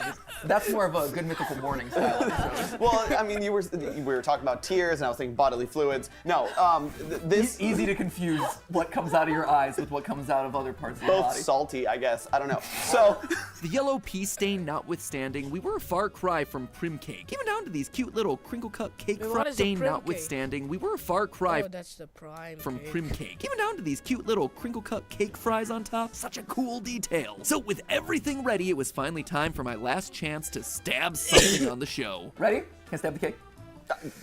Yeah! Oh, that was satisfying. That was good. Ooh, sliced right down the middle of that down Oreo. in the middle of an Oreo. Right through that double stuff. So what we should see here, hopefully, is a nice. Is that you that I just heard swallow really hard? It's like Santi in one moment just went through the entirety of puberty. What we should see here, hopefully. It's the 5 stages of grief that you're hearing there. This is my opportunity to do it. Ooh, that looks so good! If any regular person were to see this, they would probably say, wow, what a delicious pistachio and chocolate cake. But nope, this is food theory. That is Mountain Dew and Diet Coke mixed with prime, spruce, and crouton. Oh, yeah, Yum yum. try. You can't deny that it actually looks great though. But obviously the big question here is how it tastes, which is why it was time to get everyone on the team in the kitchen ready to taste for the moment of truth. It's very chocolatey, Diet Cokey, and rosemary-y. Interesting. All right, everyone. Happy next chapter of food theory. Here we go. Food theory, bite. After an awkward pause as everyone chewed and processed their feelings, the results were in. Very thick. Dense. It's fudgy. And they were mixed. Acceptable. I got some crunch in mine. Oh yeah. Was there supposed to be crunch? Do you not see the Oreos on top? I ate Gosh. the inside. No, I think he found the crouton. Yeah, I was gonna say, what about the You croutons? found the crouton. There's crouton in there. So the croutons are crushed in the middle for a little bit of texture, a little bit of flavor. So you're saying the weird uncanniness of the crunch in the cake was calculated? Yeah. That's all I Really needed to like know. bread gloves, okay? They really sound smart and dumb at the same time. I don't understand it, but God. Where was the ranch? In the pantry where it belongs. You know what, Santi? I really like it. I like it. I think it's pretty great. So as a cake, definitely an improvement over prim cake. I feel it fair to say that Santi got some level of redemption. But again, the assignment was to capture food theory in a single bite. And for that, it absolutely passed with flying colors. You know what? I think that this cake is a perfect representation of the last 4 years of food theory episodes. It's not the tastiest cake I've ever had. It's not the most precise cake I've ever had. It's a little bit messy. It's a little bit homespun. There's a lot of sugar involved. A lot of sugar involved. A lot of weird flavors thrown in there. If I were to pick a cake to perfectly encapsulate everything that we've done here on our time, this is a good one. Thanks, Santi. I'll take that. I'm a kid who grew up scared of food. Home cooking for me was Burger King and Pizza Hut. When I started this channel, I could make popcorn on a stove and the occasional pizza. For crying out loud, my healthy food advice was to not order a medium fry at McDonald's. This wasn't ever about being the best chef or giving you the perfect recipe for fine dining. It was about this. It was about curiosity and exploration through food that might lead us down some pretty weird and awkward paths. You guys talk between. What is this? It always ends up being a good time. And now I look at where we are. I look at where I am. I can make a delicious fried chicken better than KFC, or a perfect replica of my grandfather's delicious Polish soup. I can talk your ear off about the bioavailability of iron in spinach or the healthy fats in macadamia nuts. I've survived the world's most intense hot sauces and months without sugar and caffeine. I have literally fixed 2 cookbooks. I've made a delicious meal out of a Christmas tree and salted popcorn with my own tears, which I could do again today.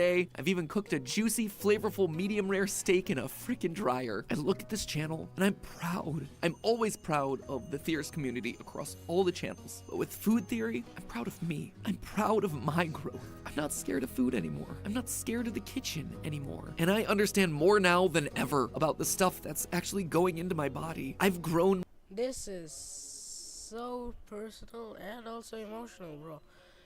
Oh God. More here, personally, than any of the other channels. And that's really special. So, with that, ladies and gentlemen, I think that brings us to a close here on Food Theory. Stephanie? Yep. Thank you for being my cooking partner for the last 4 years. No problem. We didn't burn down the kitchen. That's all that matters. Right? So thank you for that journey. And Santi, I look forward to what the next 4 years have in store for you. With that, for one final time for me on this channel, remember, say it with me now. But hey, that's just a theory. A food theory. Bon appetit. Oh, so that's what he says.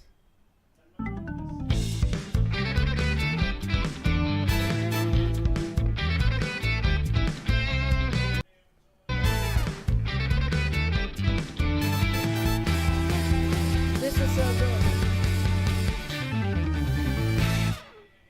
This is actually so good. Oh God. Hey guys, and welcome. Wait, it's just too long. I cannot watch that.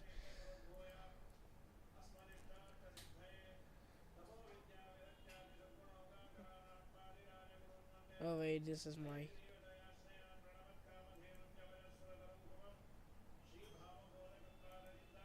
Wait, where is the fashion theory? I didn't even open fashion theory. Hello, Internet. Welcome to Style. Oh wait, it's style theory, not fashion theory, bruh.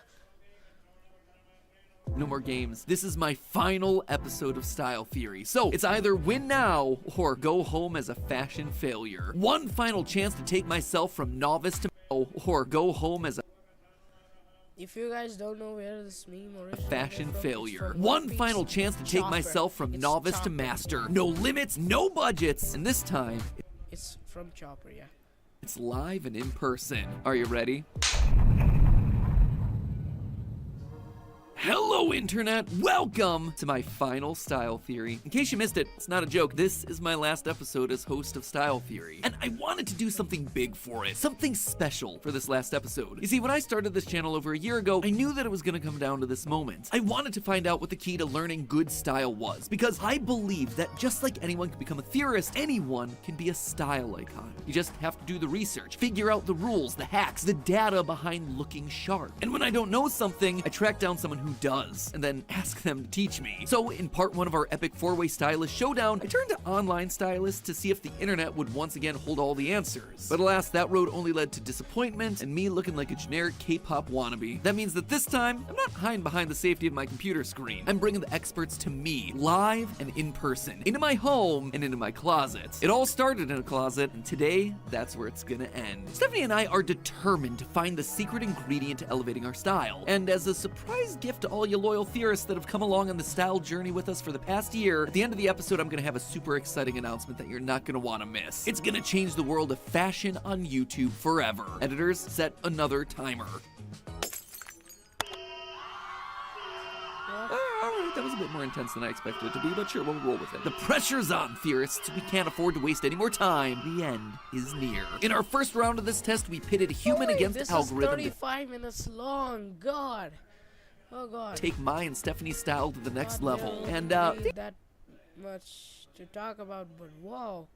didn't go quite as planned. I highly recommend you check out that episode before this one so you get the whole experience. But long story short, while we learned a lot through the process, we didn't get all the answers that we were looking for. While we got a few good items, we didn't learn how or why these clothes were meant to elevate our style. So this time we're gonna turn up the pressure. No budget, no barriers, no backing out, no matter how out of our comfort zone these outfits might be. So this time we only have 2 things that we're judging. 1, did they get our style? And 2, can they teach us to be better at styling ourselves? Should be pretty darn simple, right? Well, we're about to find out. Let me introduce you to our stylist options for today, because theorists, they could not be any more different. On one end, we have Jamie, a part-time personal stylist who does this as her side hustle. Even though Jamie's been a close personal friend of ours for years, we actually had no idea that she did this. But apparently Jamie's wanted a chance to dress us up for as long as we've known her, so today she gets the chance. When she heard that we were doing a stylist episode, she jumped at the opportunity to throw her hat into the ring. And Steph and I jumped at the chance to learn whether or not a personal connection would be key to our experiment success. Since Jamie's known both of us for years, she's seen what we tend to wear on a day-to-day basis, so clearly she should have herself a pretty good leg up on our likes and dislikes, which presumably gives her an advantage, right? I guess we're about to find out. I like us being inverses of each other. Yeah, I know. I like that. You're the yin and I'm the yang. Yeah, exactly. Jamie will cost us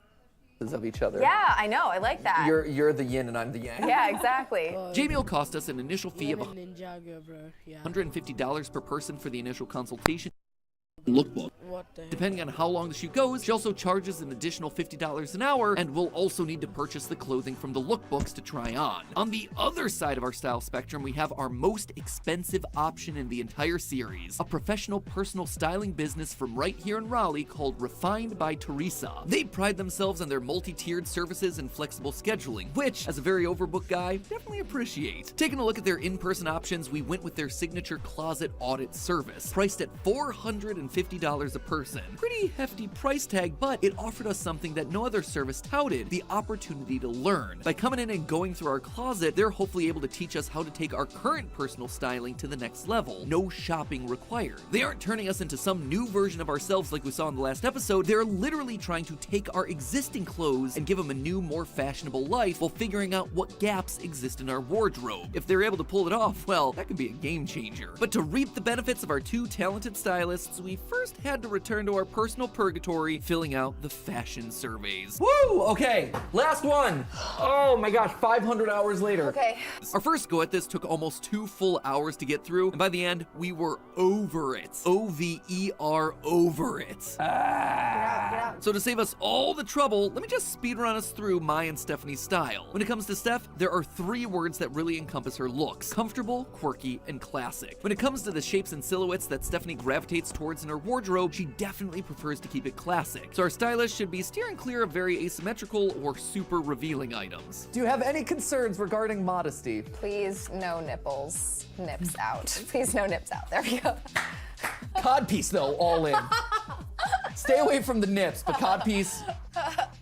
Oh yeah. But while her silhouettes might be classic, where you do see Stephanie start to show off a wild side is with patterns. Stephanie loves a cute, bold pattern. Whether it's using color blocking or putting cute pasta shapes with faces onto a sweater, she is all in for that. And it needs to be comfortable, meaning no scratchy or stiff fabrics. If she can't take a cat nap in this thing, it is out. When it comes to some of her favorite pieces, sweaters, and more sweaters. As long as they come in fun colors or with a nerdy design, you are a winner in her book. Lastly, as a petite gal, she's always on the lookout to find something that'll help elongate her legs. And then over here, you got me, the guy whose only fashion icon on these surveys is Ken from the Barbie movie. I love bright, bold colors. I appreciate the pieces that make it look like a rainbow just puked on your chest. I mean, for the past 10 or so years, this bright red jacket has become my go-to uniform. Speaking of, I love jackets. Outerwear in general. Honestly, the only thing I might like more than jackets is Diet Coke. I guess my family's in there too. Anyway, as I learned about myself in the last episode, I tend to lean towards structured items that give me a casual internet professional look. When I look at what I'm normally pulling out of the closet on a day-to-day basis, for ease and simplicity, I'm following a pretty regular formula. T-shirt, usually dark, maybe black or with some fun pattern on it, with a bright structured jacket on top. Dark wash jeans, shoes. That said, even though I can very clearly articulate that very predictable formula, I did learn something while filming this episode that was a surprising fact about my wardrobe. You want to know where I get my favorite shirts from? Museums. How weird is that? Yeah. But if you look at the most clothes that I have gotten over the last 2 years, it has been from like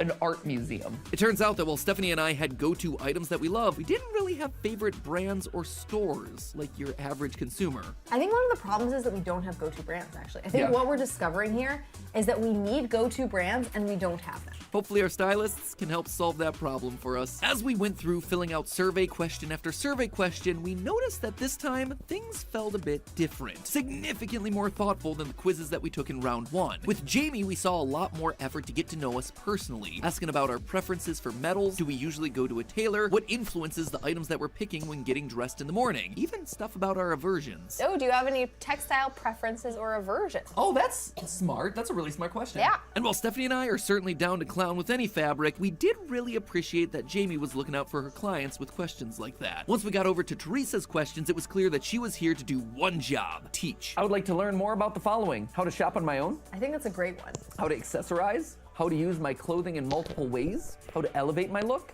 what cuts are best for my body type and frame. I mean, I'd like to learn all of these things. Yeah. I'm not gonna lie about this. My hopes at this point were pretty darn high. Like the feeling I get when you take the time to subscribe to the channel. While it may be the end to my time hosting, it's not the end of the channel by a long shot. Style Theory ain't going anywhere, my friends, and to make sure that you never miss an upload, you should smash that subscribe button. That way you get notified every time a new video goes live. Like the one that we have coming up next week that's gonna put Amy into a bit of a hairy situation. Can she wind up shaving the day? Well, it's all to answer a question that you've been asking us for months. So go ahead, subscribe, become a part of one of the fastest growing communities here on YouTube, and prepare for all the amazing adventures that Amy has coming up in the new generation of Style Theory. But for now, it's time to return back to my closet. And as the sun rose on day one of our try-on shoot, we were ready to be wowed by the professionals. All right, so we are here with Teresa and Lauren, and you guys have been doing styling for how long? Well, about 10 years now for me.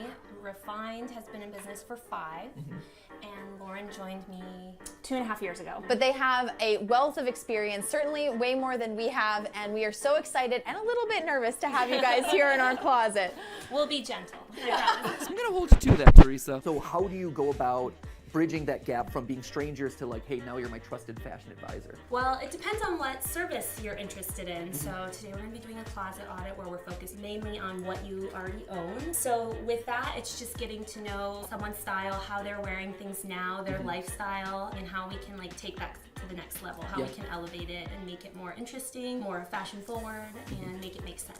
I'm super excited to sort of get another perspective and get a sense of someone else's outside observation of, you know, how we're doing and how we dress and what would, you know, maybe work better for us. Because I think that's something that everyone has a really hard time of getting an outsider's perspective of themselves. And it's so valuable because you get to see yourself in a whole new light. Exactly. Starting off right away, they really leaned into this learning process, and as we all know, I love learning. Teresa and Lauren really wanted to dig in and understand us, so they could give us the best advice possible, and I was ready to bear it all, at least bear all my wardrobe. To make things easier, we actually lined up a bunch of our clothes that are usually stored in drawers or hangers behind the camera setup, so it's usually not this much of a mess in here, I promise. During the closet audit, Teresa and Lauren went through all of our items, removing anything they thought didn't serve us anymore. It could have been because of the fit, the color, the vibes. If they pull it, we donate it. Or at least that's the way they normally work, making sure that any lightly used clothing is going to those in need and not just being wasted in a landfill somewhere. And it's at this point, loyal theorists, that I need to take a moment to apologize. I've been hiding something from you this entire time. What? I've gone through a closet audit like this before, and it was not pretty. So true story, I had a closet audit like this, but more so it was a closet intervention. He was a resident assistant for freshmen. So the people he's RAing for are younger than he is, and they staged the intervention. There was one pair of shorts and 2 t-shirts left at the end. I was gonna say, yeah, that no. was it. It was terrible,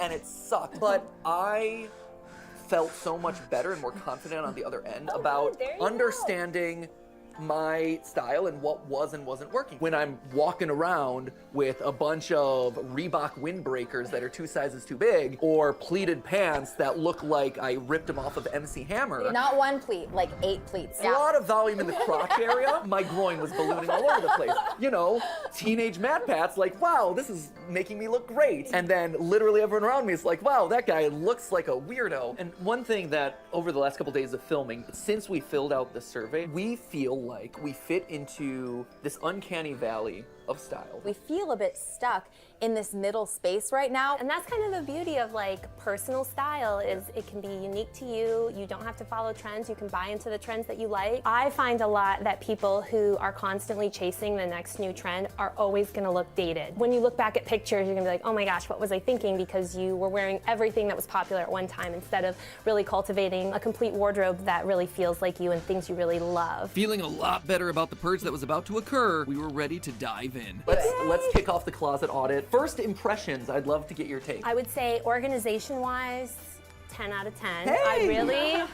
Type A is coming through again. Yes, our yes. overachieving. I appreciate the categorization. That makes it easy, not only for me, but for you. Would you say like at a very foundational level, like even if you do nothing else with your wardrobe, like categorize it? Oh, for sure. We developed something called the Sask method. Break down your wardrobe first by season, by occasion, by style, and then by color. Ooh, okay. Yeah, a lot of times just removing everything you can't wear right now from what you're looking at every day just makes it so much easier. There's a lot less clutter to rifle through to find what you're looking for. Also separating by occasion, having like your work wardrobe here and your everyday wardrobe here, so you can kind of like zero in on things, and there can be some crossover, and that's totally fine. They were speaking our language. Organization, categories, scientific methods. All we needed was a color-coded Excel sheet and we'd be in heaven. Since I've been through this before and I've had that Band-Aid ripped off before, Yes, you we'll can start with ease in me. with you. We've heard that the t-shirt and the fun jacket's kind of like your go-to formula, Yeah, right? that's very easy for me. I actually change clothes probably 6 times a day because of the different amounts of filming that we're doing. A jacket and an easy t-shirt is very easy for me to swap between a lot of different outfits. That's kind of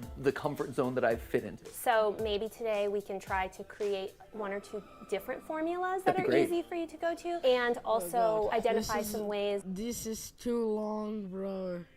How long has it been? How long have we been? Bro, it's been 1.5 hours just reacting to this. Oh my god. Should we like skip it a little bit? Closet, wait, closet. Okay, let's just skip a little bit. Take one of my sweaters and layer that on top for a brand new look. And it totally worked. I gotta say, I really appreciated how supportive our top tier stylists here were. Rather than just being like, oh, you should get rid of this, or, oh, that's ugly. Teresa made sure to ask us what we really liked about each and every piece. If we liked it and wanted to wear more, well, she would put it aside and figure out a way to work on it later. And when she did think that it was time for me to let an item go, she had a very gentle way of making it known. So this. Yes. Do you wear it much? I haven't in years. Okay, good. Let's get rid of it. Okay. It's a little dated. It's my safari shirt. It's not super interesting, and I think that, and you'll hear me say this a lot, like, I think you're too cool for this shirt. We ended up spending over an hour And you'll hear me say this a lot, like, I think you're too cool for this shirt. We ended up spending over an hour meticulously going through each and every item in my wardrobe. We found a couple of items that it was time to let go of, but we also picked out a couple of pieces that I really like, but never really found a good way of wearing. And Teresa was prepared to give us advice on how to wear them, but first we had to go through Steph's side of the closet. What's your formula? So for the months between September and like April, I'm a jeans and sweater gal. I'll have visual interest up here, and I'll tend to go pretty boring on the bottom. I love to incorporate fun shoes, but because I have a kid, because I'm walking around all the time, the really dainty high heel like part of my life, that's in the past. The metallic pink platforms? You don't wear those? No, those are okay. So we went to the premiere of the Mario movie, and I went hardcore peachcore. So it was all pink, and those were the shoes for that particular moment. I already put together an outfit in my head. When we first got here, and we were kind of playing around with those shoes. Ooh. Oh, I would love an excuse to wear those again. Teresa being drawn to the pink platforms definitely gave her a couple of points in my book. She wasn't afraid of some of the wild and crazy options that existed in our closet. In fact, she was trying her best to lean into them. Why? Because she could tell that those were the items that Stephanie and I really enjoyed. I could see the gears working in her mind as she tried to find ways to make these difficult items into new fashionable attire. And that definitely included ditching things that didn't quite suit our current era. So this was Stephanie when she worked a desk job. At the time that I bought this was an investment piece for me. This is Banana Republic. This is not a $20 shirt. This was like, whoa, a $35 shirt. I still, in my brain, view it as this really nice piece I have, even though looking at it now, I'd be like, I would never pick this up off the rack. Same with this piece. I haven't worn it in a while. I put it on when we went through our wardrobe, and I was like, this still looks okay. I was like, it's not covered in cat hair or pills, so can't I just keep wearing it? You know that the baseline is pretty low when it's, is it covered in cat hair or pills? Also, just for the sake of everyone at home, when we say covered in pills, we're not talking about like medication. No, like the little linty pills. Teresa and Lauren took us through each of Stephanie's pieces, saw what worked, what we wanted to elevate, and what could get the axe. Even helped us find a lot of gaps in our wardrobe. Do you have a turtleneck? There were a few things where I was like, if she had a black turtleneck. I don't have a black turtleneck. We can identify a gap. Yes. She's learning. But one thing I know we'll never succeed in getting Stephanie to do, remove a price tag. Why are the tags still on Because this? you don't take the tags off your clothes. Between the two of us, we filled up an entire clothing rack of pieces that we loved, but needed help learning to style properly. So Teresa and Lauren combined their fashion powers to give our old clothes new life. And I, for one, was excited to see what they had in store. Okay, I'm standing in the hot seat, and I gotta say, I love this. This is so good. And again, it's all stuff that I already had in my closet and didn't use. Like these corduroys, I haven't worn them since I bought them. This shirt, I've only reserved for formal events with the family that are too boring for my other fun shirts. It brings such fresh life to these pieces that I had no idea what to do with. It's like getting new clothes without getting new clothes. It also feels significantly less wasteful. And that right there, that was a big win. With nearly 11.3 million tons of textile waste ending up in landfills each year in America, learning to reuse and give new life to clothing that you already have not only helps you save money, it can also have a large-scale impact on the environment. Don't you love it when everything comes together? So this is me in my first outfit. This is the a casual look. Again, same as Matthew. This is taking stuff that was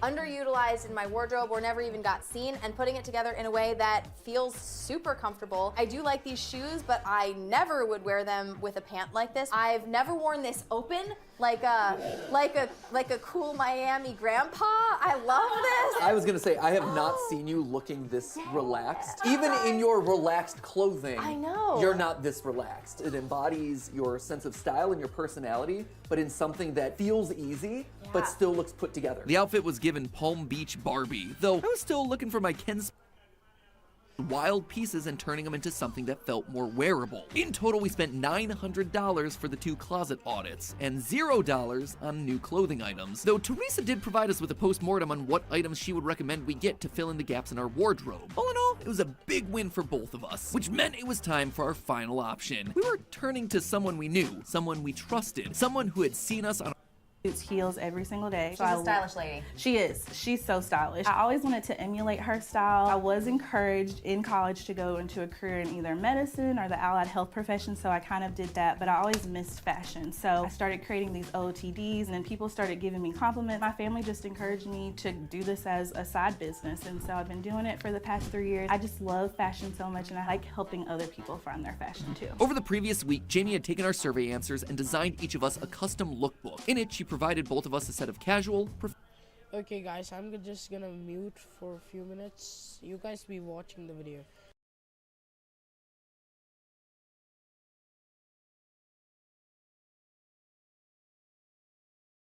professional, and formal options. So first, here's just my little notebook. As soon as Stephanie brought this opportunity to me, I immediately went home and I scribbled down so many different things, like designers that I thought would really work for Stephanie, coquettish, girly, with fun quirks, different type of accessories that Stephanie would have. Immediately, we could tell the amount of thought and planning that went into Stephanie's lookbook. Unlike what happened with the Fiverr stylist, Jamie wasn't just trying to get Stephanie to fit a mold of pre-selected items, she was trying to fit the items to Stephanie. As for me, well, I'm a blank page. Is it just that? Yes, bright colors and leathers. What can I say? I'm a simple man, I have simple, vibrant tastes. And then she said something unexpected. I want to go back to Ken. There's so many different Kens. So I went back and watched the movie just because of you. It wasn't a bad reference at all because there's so many different Kens. There's beach Ken, there's formal wedding Ken, villain Ken, Ken in leather, mermaid Ken. I tried to find a tail for you. It would not come in time. I was really excited about it. That would have been great. Yet even with no mermaid look, Jamie did it. She gave me the Kenergy that I was looking for. At long last, someone understood the assignment. But before I could truly celebrate, we needed to go through the lookbook. Okay, so take us through the lookbook. When I think of you, I also thought of Back to the Future for some reason. It is one of my favorite movies of all time. I actually think that's so on point. Like, it's nerdy and sciencey, sure, but it's also whimsical and like kind of tongue-in-cheek, which I think embodies a lot of your vibe. As we started to scroll, I think our reaction says it all. Ooh.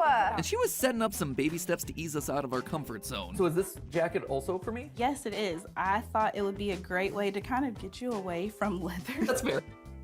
Speaking of jackets, it turns out that Stephanie has been the true jacket influencer this entire time. I already knew you also had a very structured jean jacket in your wardrobe. I love it. One should always I've had it use. for years. I bought one just because you had one. Look at you, style influencer Stephanie. That's never happened before. As we browsed through the rest of Jamie's lookbook selections, we were happy to see a wide variety of interesting and quirky options that we were excited to try on. Once again, Amy and Ash teamed up to shop for 2 outfits each for us to try on, picking items that they felt best showcased what Jamie had to offer while still pushing us out of our comfort zones. Starting with something that would truly make Ken proud, a pair of pinkish pants. Kind of more red, I guess. All right, so casual outfit number 1. I gotta say, I like this one. I like this one a lot. I think you look great. This is really cool.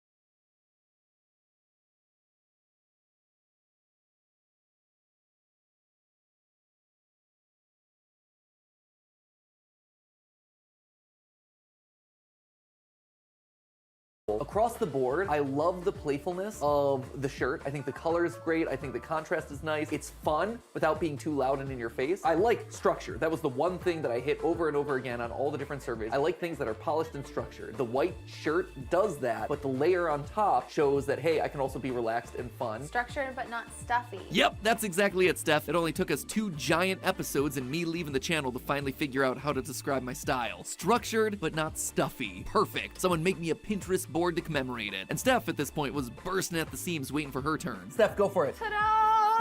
I love this cardigan on you so much. I love everything about the top half of this, for sure. I'm in love with this sweater. This is like a new staple of my wardrobe now. It's so comfortable, it's oversized. I really like this skirt. Where I struggle a little bit is with the shoes. That's the only thing. But I completely agree with you though. Now that I'm seeing it like all together, I think I would pair it maybe with your loafers or some booty. I think that would be a much better fit. But I think that this is overall so fun. I love the slouchy look with the skirt. All I think I need here is maybe a slight adjustment in the shoe, and I think we're there. And with 2 wins solidly under our belt, we were ready to take this party from day to night with our formal options. I gotta say, I love this. I am so floored by everything that I'm wearing right now. I wish that we were hosting the Streamy Awards again this year, so that way I could bust this out. This is everything that I want a formal wear suit to look at. I don't think I can properly express on camera how much I love this suit. Jamie knocked it out of the park. We all collectively agreed that the butterfly bow tie was a bit much, but once we took it off, it opened everything up on the suit. It was a complete win across the board. The fit was flattering, the shoes helped tone down the busy floral pattern, the lightweight cotton material meant that I wouldn't be sweating up a storm. It even came with one of my favorite things of all time, lore. I also want to just call out immediately, as I was getting dressed, I noticed some of the tags. The marriage might fail you, but this suit won't. That's dark, man. There was even a tag on the pants that said "till death," but I didn't have time to solve the mystery because Steph was ready to strut her stuff. I also love this. I think you and I partner very well.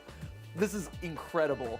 This little thing? So taking this off the rack, I would say extremely unexpected for me personally. Not something that I would ever pick up in the store. I love this color. I love a sleeve with some volume. I ended up thinking that this was really flattering. Like, I never look at myself in the mirror and I'm like, wow, you just have legs for days, girl. And look, legs for days. I think this is so fun. And that was the word that we kept coming back to time and time again here. Fun. Jamie spoke to the part of us that just liked to play with wild patterns and bright, vibrant colors, which was exactly what we asked for from the very beginning. And her familiarity with our normal styles meant that she could easily look at an item and know if it would flatter us. I think that this gives strong supporting evidence for the fact that if you have someone in your life that you trust and whose style you admire, ask them for advice. Get them to pick out a couple of items that they think might look good on you. As your friend, they want you to look good, and they can guide you along the path to testing out a style. So while she did end up being the most expensive option of the entire experiment, ringing in at a whopping $1,429, though to be fair, she did buy an entire suit, multiple pairs of shoes, a giant party dress, and a ton of accessories, I couldn't deny that Steph and I loved the way that we looked. We finally felt pushed outside of the box that we'd been trapped in for years. It was our style, but a new evolution to our style, something that was slightly elevated from where we were before. When you actually think about it, Steph and I fall into this weird middle area where, you know, we're parents, and as a result, there are certain expectations with being close to 40. But we do not dress like close to 40-year-olds, and that doesn't really reflect our style. I think a lot of the stuff that we were trying on with Stitch Fix was probably closer to where people our age are expected to dress. Well, I just think that people in their 30s in general are expected to be in the middle of their career, so they're expected to likely be going into an office. They're expected to probably be either parents or thinking about becoming parents, so they're thinking about like buttoned up school events, more like functional functional clothes where you can work with your kids, less stuff that's going to be fragile or delicate or require a lot of maintenance. And so you end up with these silhouettes and these outfits that are not too fun. There's literally like the dad uniform and the mom uniform, and if you're falling outside of that, you stand out at like school events, you stand out in places like kids' birthday parties. We also just stand out in the general public of people who are usually going into an office for a job, where we debate each morning if we're gonna walk down to the office wearing shoes or not. So we fall outside of a lot of the expectations, and we don't want to dress to the expectations that everyone around us. We're not just falling out from like people in our age range and our life stage in a lot of cases, but also in our industry. Our industry, this digital video world that we exist in, it is the era of TikTok and young teenagers and early 20-somethings, and we're not them. And so if we try to dress in the like most fashionable, trendy things that are circulating right now, it doesn't work for us because that's just not who we are. That's just not interesting to us. I think we want to have a nice balance of like being fun and also thinking about pieces that are lasting. It's a tricky balance to strike. Taking into account our experience in the first episode with Fiverr and Stitch Fix versus our two stylists today, there is one thing that is abundantly clear. Personal interaction, that one-on-one consultation time, it is the key to getting the most out of any styling service. While Jamie and Teresa were certainly on the pricier side of the spectrum up front, long-term, we're talking about a different story. By teaching you and setting you up with the skills and confidence that you need to approach your clothing in a new way, they are saving you money in the long term. Because with Stitch Fix and Fiverr, you have to keep going back to them for more and more options, spending more and more money on service fees, and clothes that, let's face it, are statistically less likely to fit your style. Then you're stuck with a pile of textiles just rotting away in your closet that you're not going to be using all that often, and now you're out a significant amount of money on top of it. It is a lose-lose across the board. So in the end, who really wins? It was me and Steph, because we've been able to go on this journey together. And I'm not just talking about the stylists. As my time on this channel comes to an end, as this timer finally ticks down to 0, I can't help looking back on the crazy idea that we had so many years ago. Our feet shoes, but hey, that's just a theory. A style theory. Stay beautiful. Stay beautiful. Oh, that's such a yes. good catchphrase. Done. Back then, I had no idea what this channel would look like, what wild adventures we'd go on here. Over the course of this past year, I've gotten to test edible underwear, open your eyes to the crimes of some of the biggest sellers in the space, even permanently tattoo a checkerboard pattern onto my skin. I'm legitimately concerned that it is a permanent tattoo. That'll be a weird souvenir to take away from this channel, and that's just the tip of the iceberg. More than any of the other channels, Style Theories brought the team together in ways none of us ever expected. When you take mud baths and showers together and then film it all for content, yeah, that'll do it. It's not every day that you hear your analytics guy singing in the shower. Take me out to the ball game.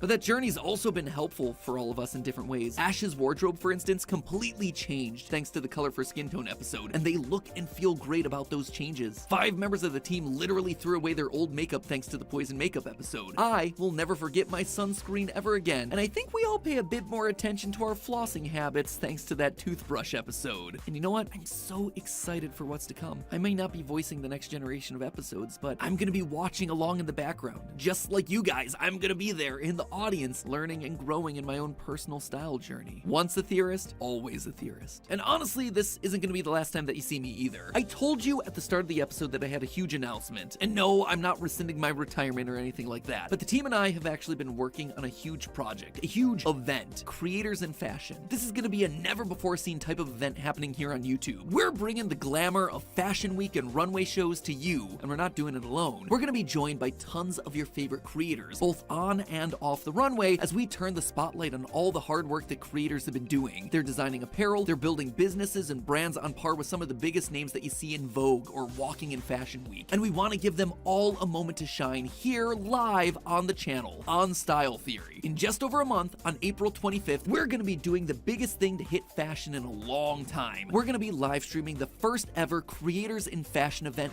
live, right here on Style Theory, and you're gonna be a part of it. You know who else is gonna be a part of it? Me, because I'm gonna be returning to help host the show alongside Amy, as well as a couple other surprise appearances. So mark it on your calendars, my friends, April 25th, 2024. Creators in Fashion happening right here on Style Theory. So while I might be saying goodbye today, and I won't be hanging out with you here every week, I'm not gone forever. But I am confident that I'm leaving this channel in good hands. Amy has been here since the beginning. She loves this channel just as much as I do. I highly recommend that you get to know a little bit more about your new host thanks to the playlist that we put on the top shelf of the channel page to celebrate and surprise Amy. Even on my way out, I got a couple surprises up my sleeve. So good luck, Amy! And to all of you loyal Style Theorists, I'll see you back here on April 25th. And so, for one final time, I say to you, that's just a theory. A style theory. Keep looking sharp. Remember, beauty is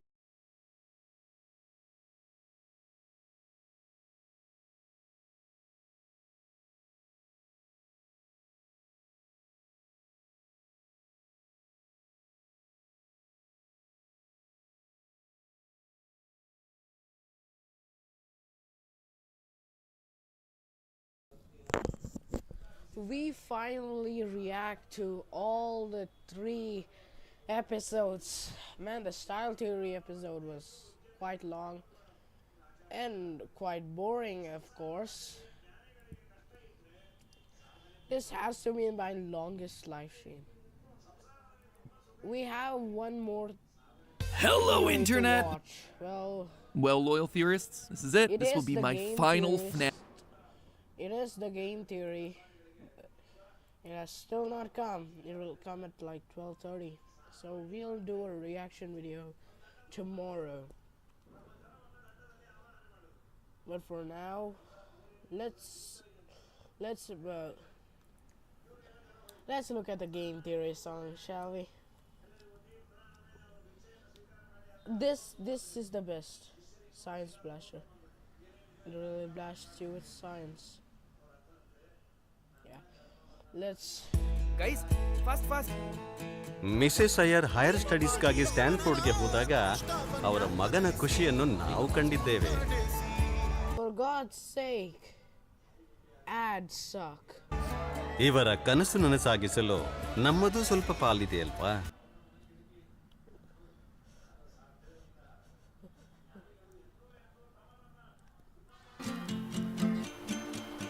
Okay, this is the official game theory song.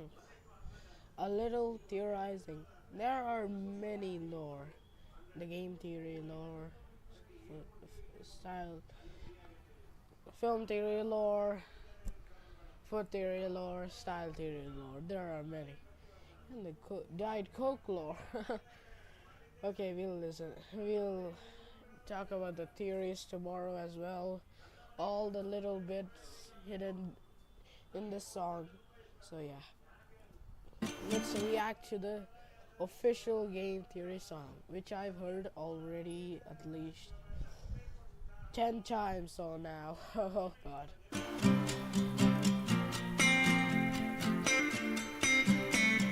And also I'm gonna stop interrupting now. Let's hear to this jam. Okay, I'll play it in the beginning. So yeah.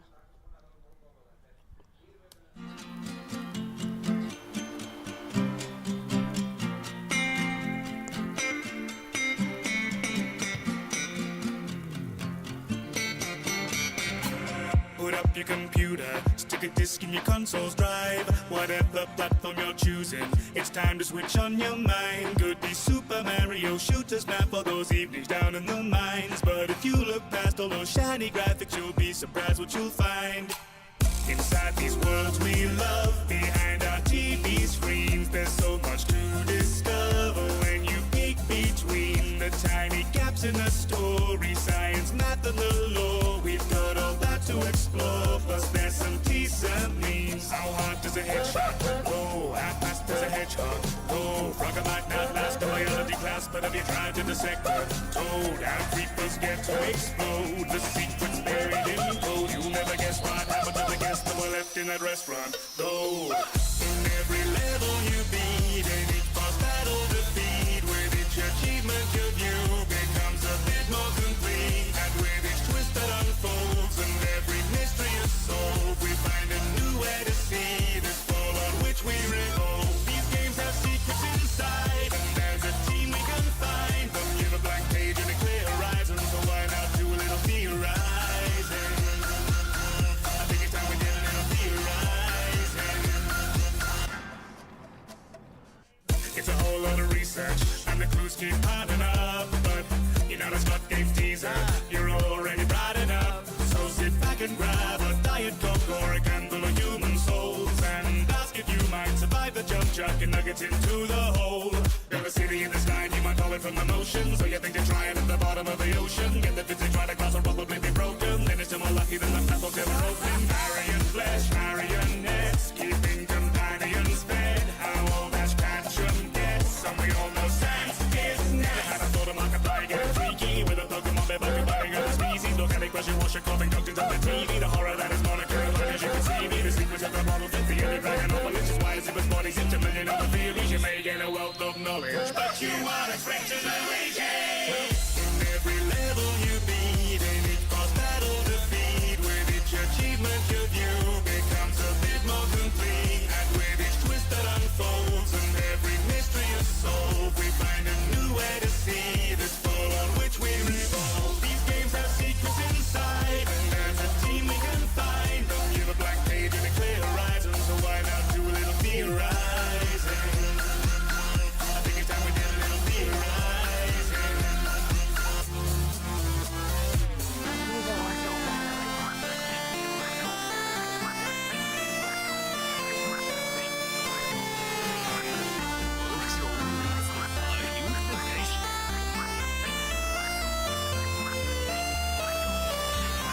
Contains the video games.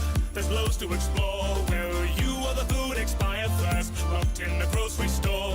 When navigating a labyrinth, how will you locate the door? And 5 pro strats for surviving traps if you were chosen in store. The cannibalism practice on the Axiom starship. The dragonfly mechanics of some anime cars. Impractical dynamics of a family of sharks. All the best and black textures when you're stacking the parts. If everyone together does a clap and a half, we get the decibels to measure, then I'm batting the graph. You see the weeding professors here for cracking the answers. It's clever than ever, forget we're having a laugh. And we'll do a lot of learning on the way. The years are always shedding, so just turn another page. Whoever said the word should be impervious to play never learns to peek behind the curtains of the games.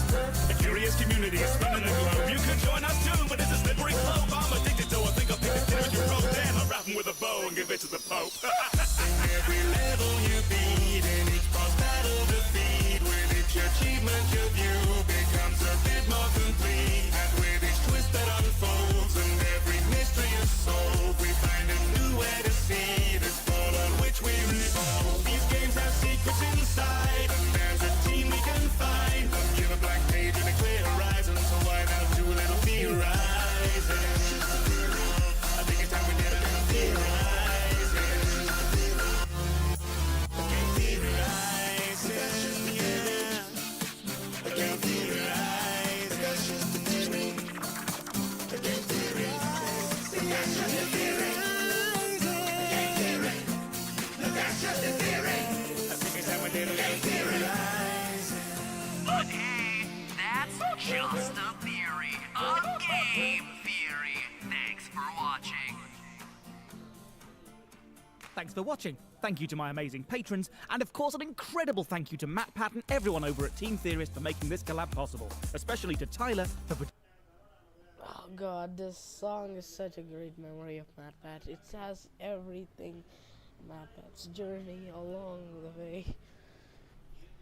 Oh god, so we'll play some Roblox and end the live stream here. It's been like 2 hours now. We've been live streaming, man.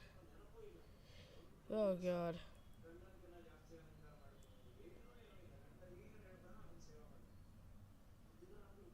Actually, I'll do something. This is a remix of the Science Splasher, which MatPat's intro has and all. Yeah. I'm gonna let it play in the background. Wait, yeah, this is enough. I think you guys can hear it.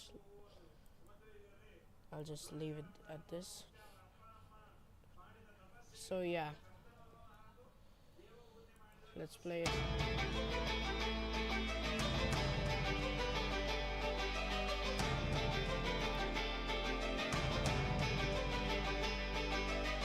Let's go and do some epic coffee baby.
Okay. Okay, I'm just going through random games. Oh, 1 hour version. Oh god. Okay. Well, they have to choose a cool game.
Hello, Internet. Welcome to Game.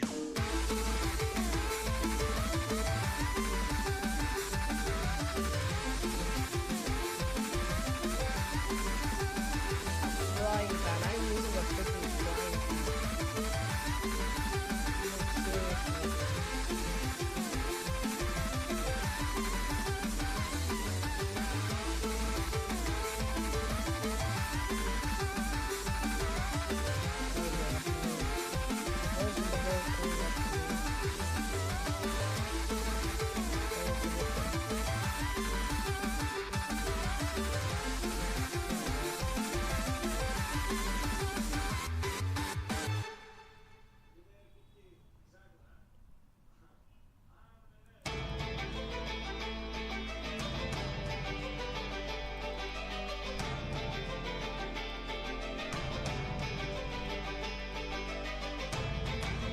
Oh god, I missed it. Oh god. Okay, let's change our sword.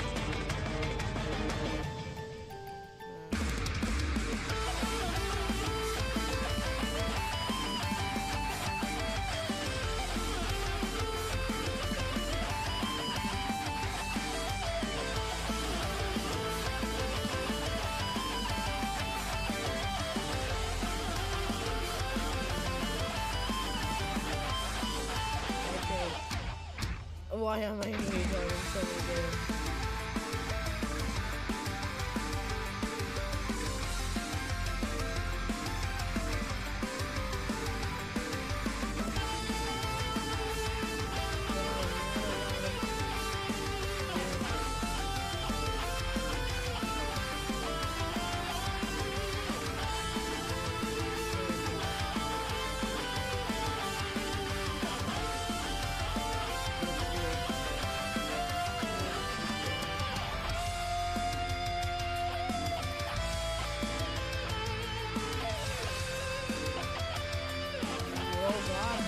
So many good games that I do.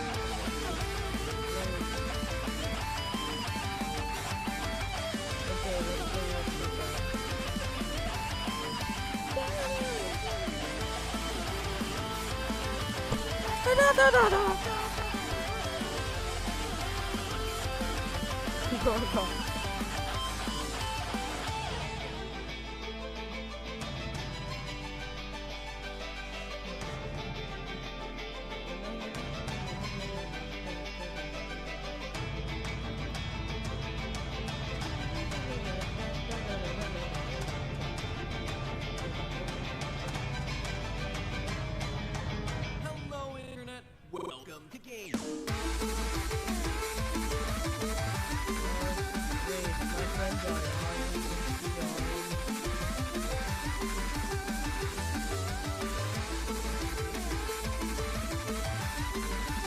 check. I have not won chapter 1. Now I not played chapter 2. I'm somehow playing chapter 3. Oh god, this will be hard.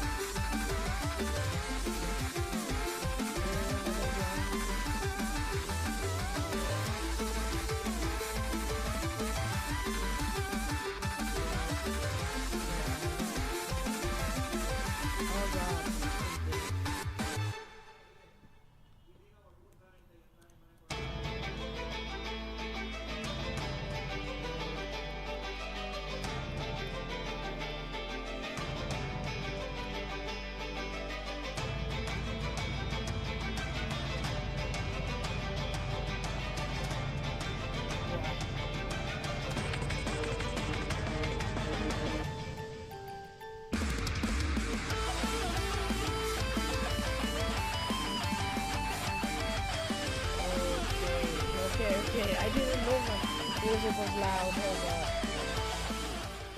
I couldn't hear it properly.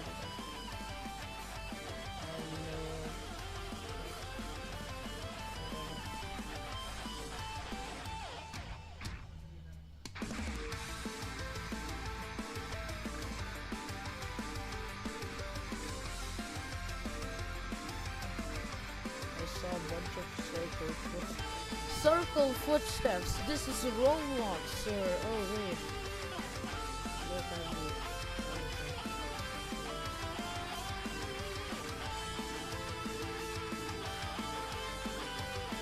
Bro, this guy has been watching my live stream for so long. So what's y'all waiting for?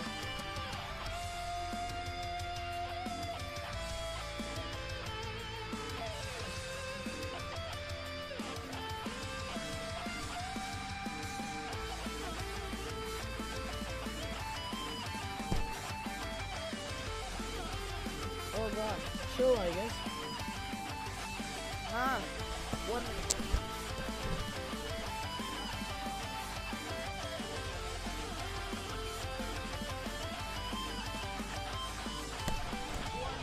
Guys, 1 minute.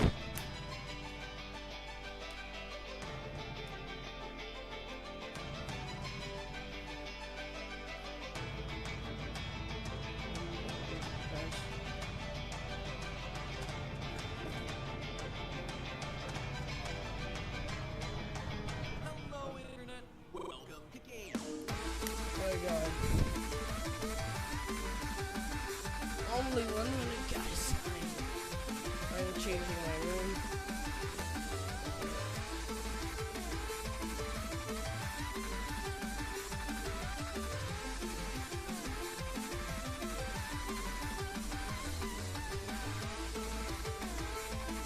Okay, I'm back.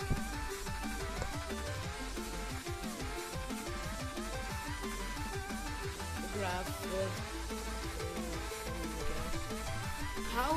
How do they know we need gas?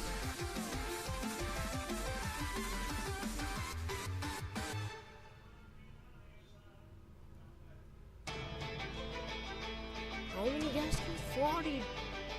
What?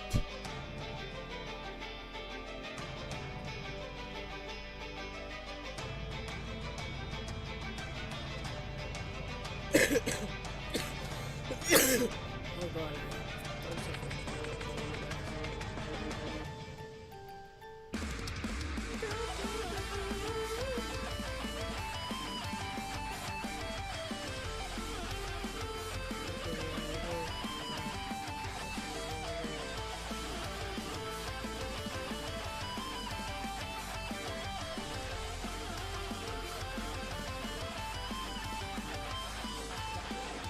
Oh, it's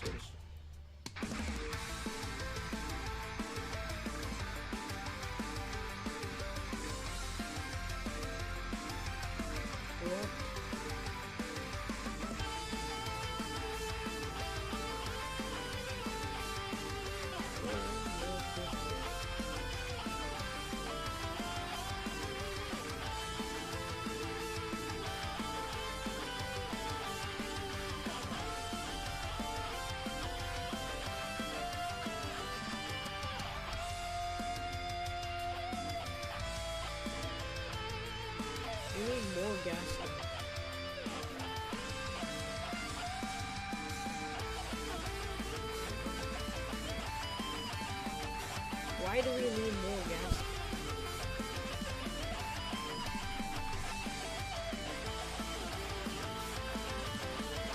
is the infinite?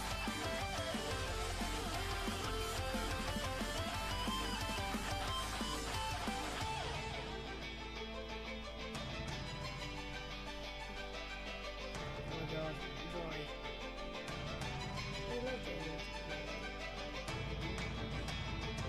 Then what? Who is driving this? Oh, so the dad just left this radar drive. There we go. The game is spoiled. What the heck? What are we? Who is driving this thing, man?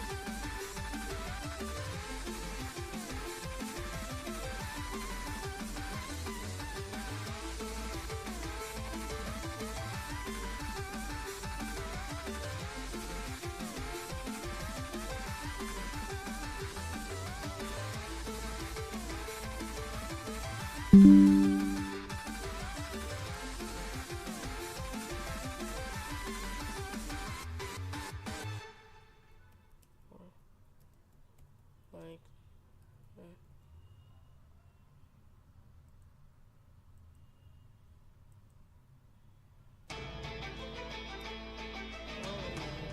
I don't know who's dog shadow actually. I think it's my friend's friend.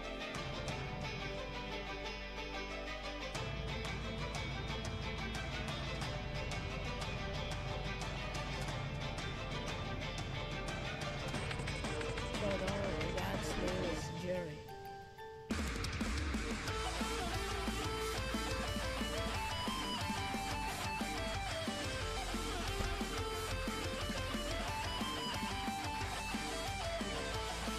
I got a glass of water.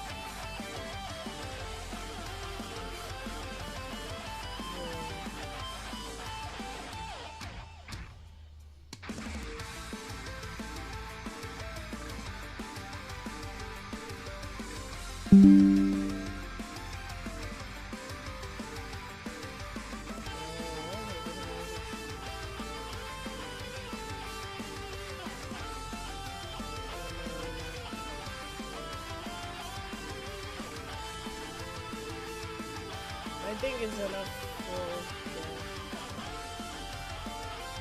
yeah, it's enough. Okay, let me turn off the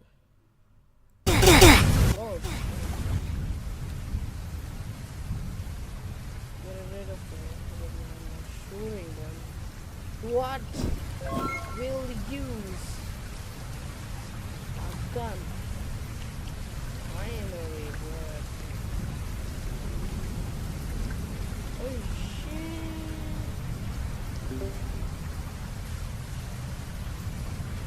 Oh, it's a different key. Oh yeah, I am loving this. This is the best chapter right now.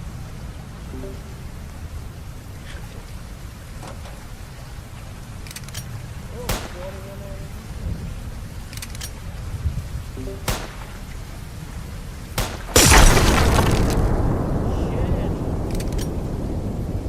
They just killed a shady dealer.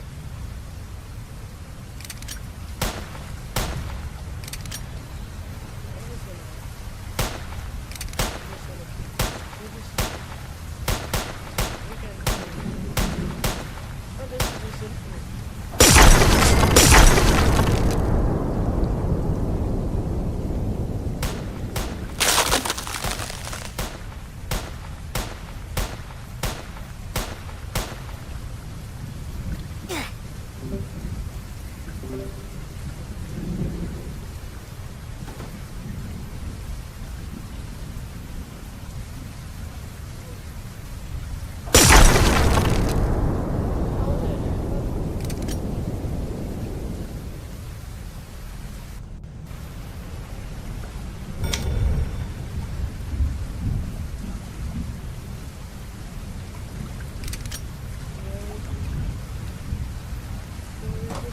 God, where is...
What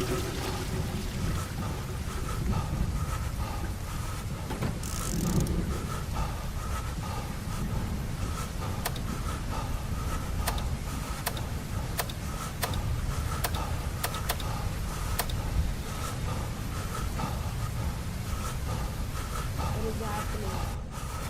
What?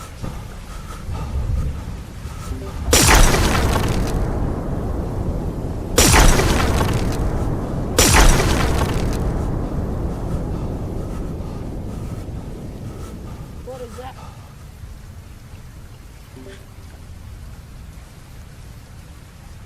What?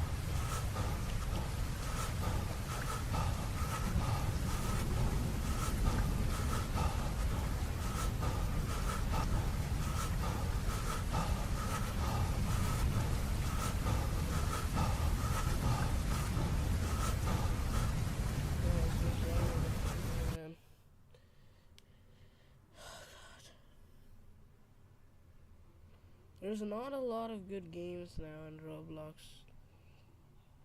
Seriously.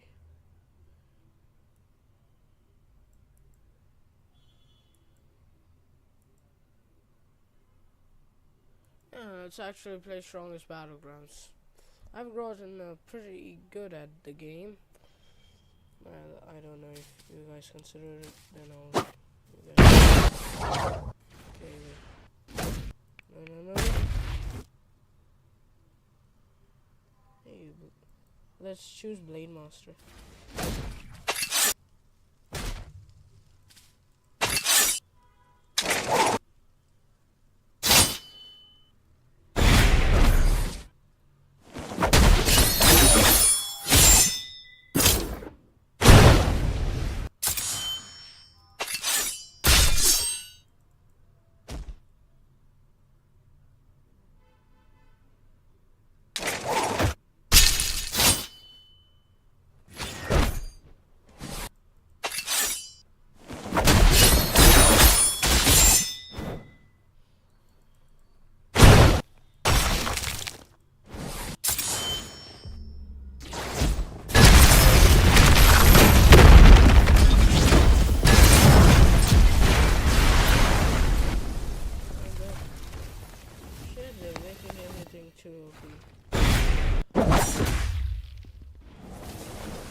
Timings, man.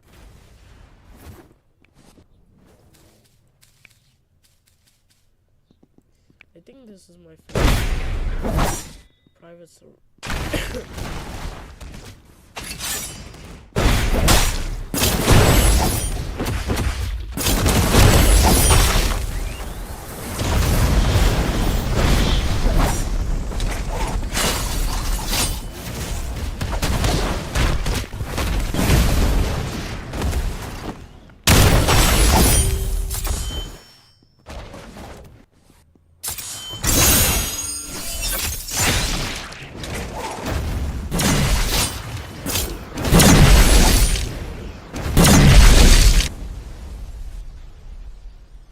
My guy's just abusing his powers or something, bro.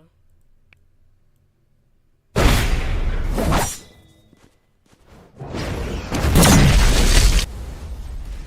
I'm just...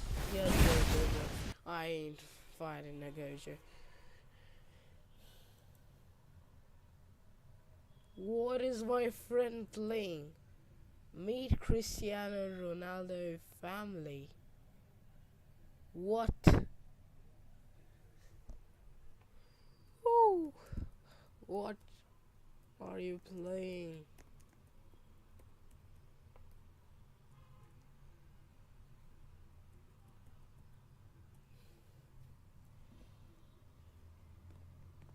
Bro, it's a card ride game. They need to die! They need to die! You hear me? They need to die. What?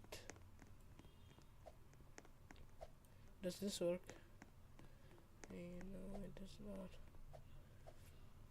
Let's spawn a cart and see. What is my friend playing there? Dang it, dang it, dang it, dang it. Oh, so here.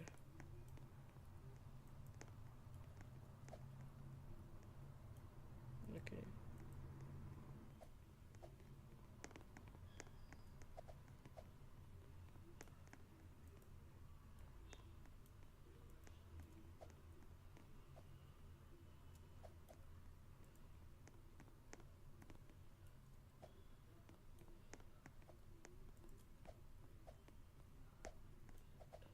What? What?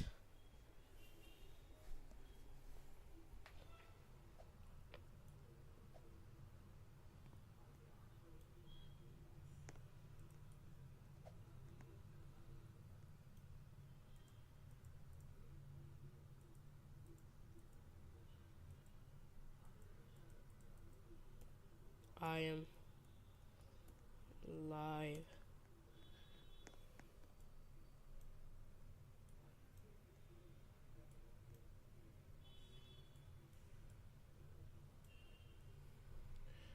You wanna talk in the stream?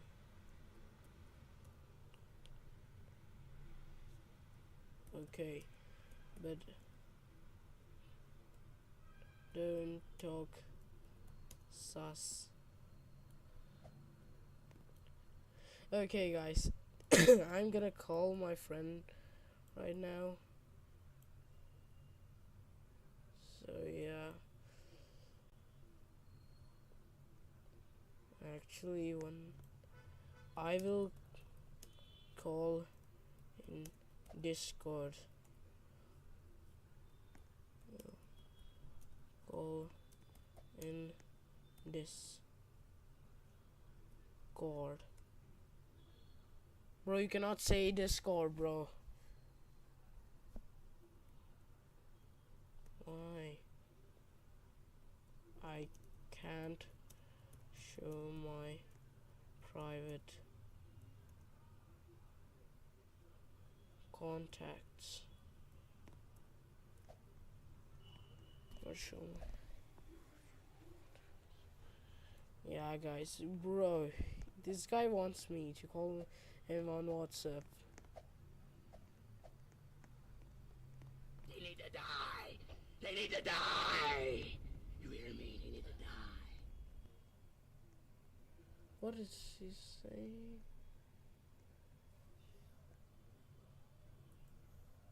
Okay, wait. Okay, wait. Okay, guys. 1 minute.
Okay, guys, 1 minute. I'll just call my buddy.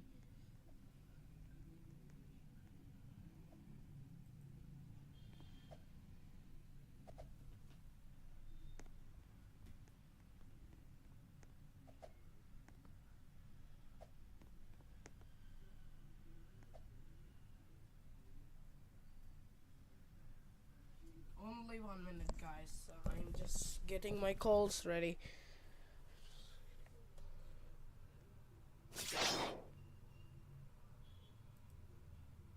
When I am doing it.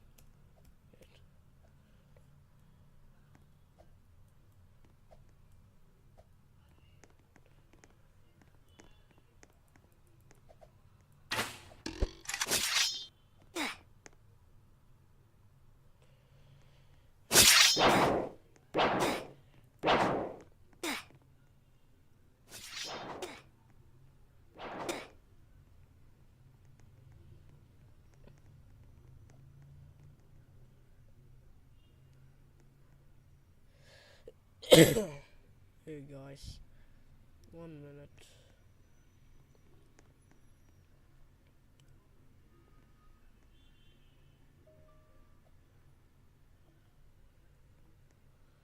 Scan code.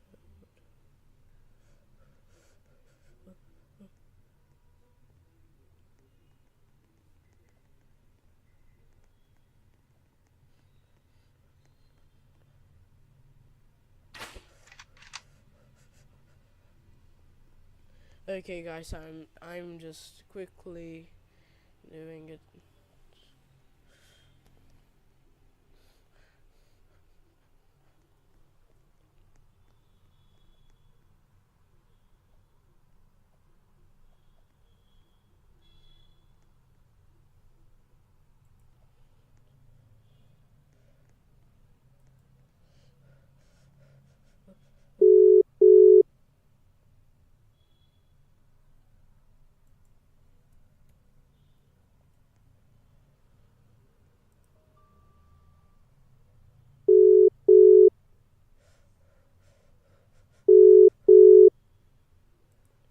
Hello, Arya. Hello, bro. Yeah, you are in Hello? my stream right now. Hello? Hello, Arya. Yeah. You are in my stream right now, bro. Say hi, bro.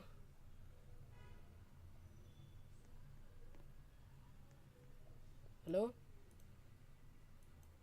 Guys, my friend is a little bit nervous. Hello, Arya? And what happened to him? Bro, are you there? Yo, what the heck? Yo, bro. Yeah. Are you there, bro? Hello?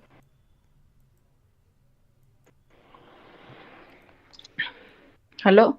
Yeah, bro, you're in the stream right now. Oh, really? Yeah. Okay. Which game do you want to play? Let's play any game that you want to play. You want to play? Do you want to role play? Bro, no, bro. I know your role plays, bro. No, it's a little fun, bro. Okay, which game do you want to play, Arya? You're in my stream for the first time and you're talking live to my fans right now. Yeah. Which team do you want to? Which game do you want to? I don't know. You tell me. Dress to impress? Bro, what are you, bro? Are you some girl or something? I'm just kidding. Bro, do you want to play some what do you want to play? What do you want to play? There's so many games. Bro, there are so many games, but all of them I played, bro. Do you want to play Please Donate? Bro, what's good in that game, bro? Let's play Evade. Yeah. Okay, I'll It's join been you. a long time since I played Evade. Yeah. Bro, do you wanna do private server blade ball fight? Oh yeah. After this, let's do private server blade ball fight. Yeah. So guys, if you don't know, me and Arya used to play in a private server. It used to be Bro, a this blade game is ball like match. dead nowadays. What? This game is dead. Yeah, no one actually quite makes any videos on it. Yeah. Before every time it will be some song will play and some people will say. Oh, I can say this, something like that. I also made some edits. What? Yeah. With Manish. You remember Manish? That guy. Yeah, He's bro, still that with us, guy. but that guy isn't talking that much now. But he's planning on coming back. He'll never come back. Bro, he's coming back, bro. Nowadays, he's messaging me on Discord. DMing me. What is he doing? Oh, okay. Like, I'll call you later. bro, what? Nothing. Okay. Bro, I'm still a pro. Bro, Bro, wait a hey, wait. Bro, do you wanna play private server because this game is actually dead. This game is no fun nowadays. Yeah, that is true, but let's play it for a little bit. No, bro, I died. Bro, please join me. No, you send a code. I'll just join. Okay, wait, let me just open my Blade Ball private server. Okay, if you join, can yeah.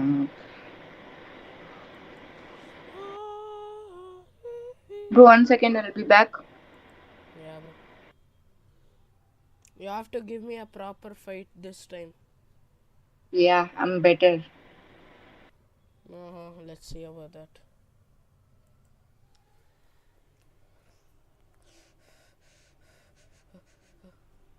Okay, bro, join me. Why are you muted?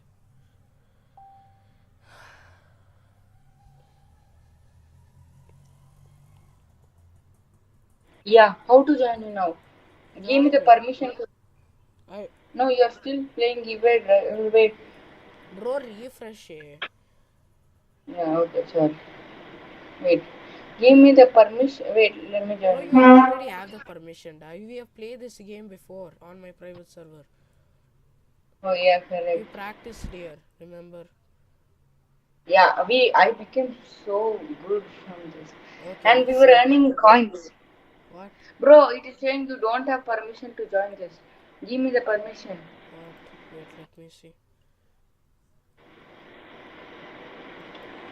Bro, should I paste the link in my private in my chat so if other people can also join? Yeah, it will be fun. Okay, just post. It was Krishna versus Arya versus Avish, right? Yeah. Do it fast, bro. I don't have much time. Yeah.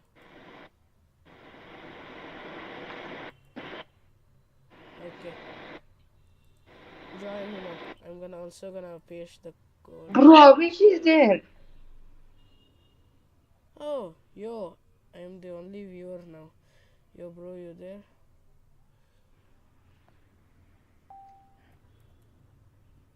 Join my private server.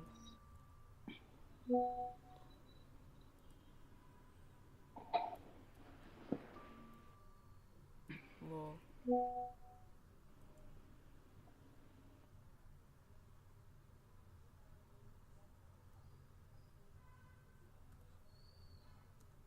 Bro, wait. Bruh. Wait, guys, 1 minute. I'm gonna post the link in the comment section so you guys can also join.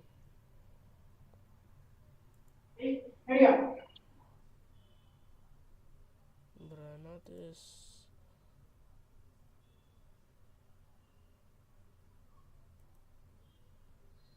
Bro, why am I? Oh, here, yeah. Figure.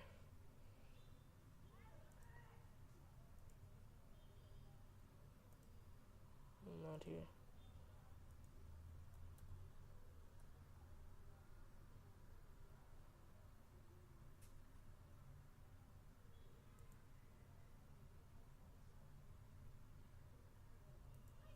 Bro, yeah, bro, join me.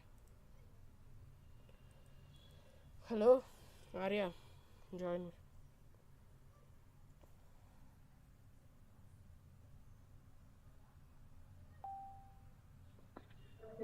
Okay, bro, I need to go, bro. Bye. Why? It's time to sleep, bro. Bro, let's play one match. Come on. I'll join you tomorrow, bro. Bye. Bro, only one match. Come on, man. Bro, I cannot. My mom will call me, please. Okay, bro. Bye, bro. Bye, bro. Bye, bro.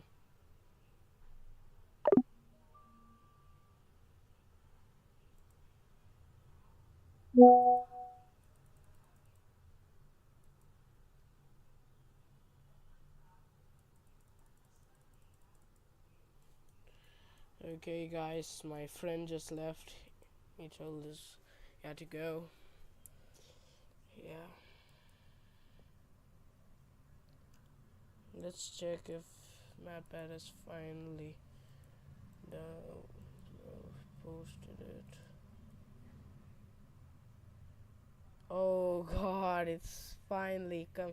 It's gonna come in 32 minutes. Oh god.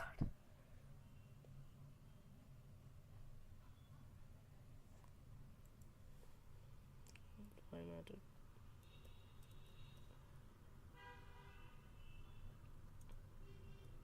Oh.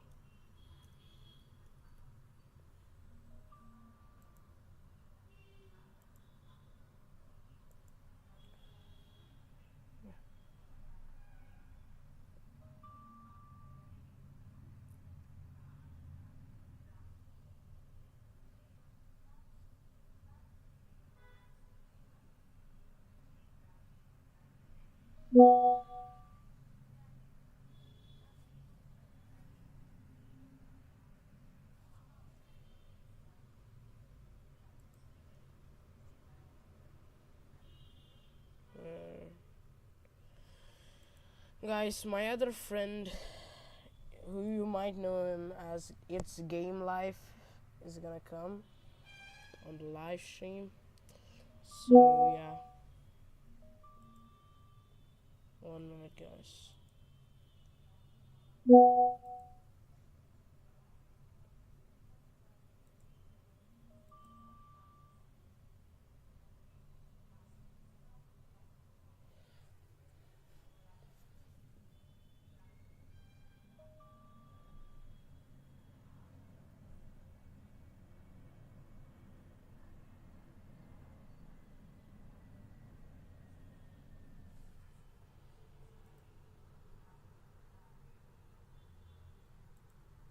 Guys, my friend told he won't come.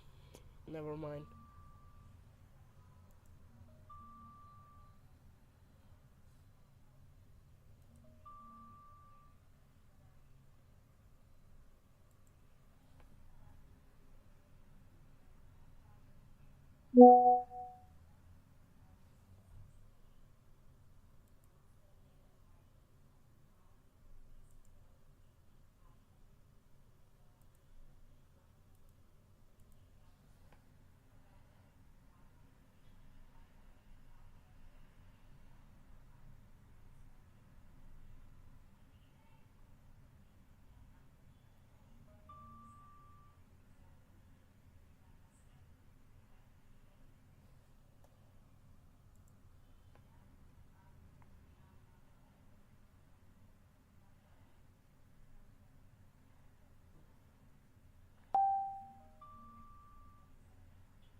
guys, 1 minute.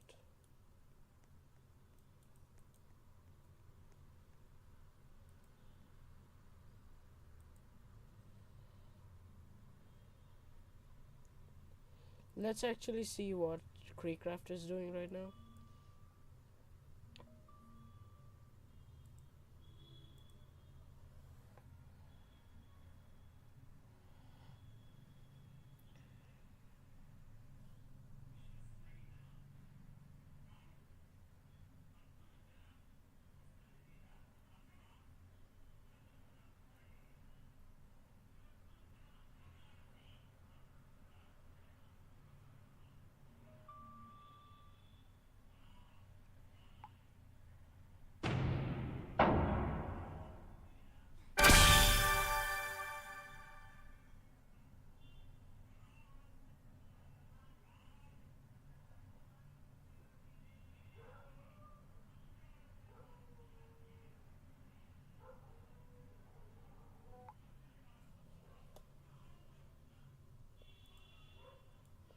Guys, my friend Game Life Game.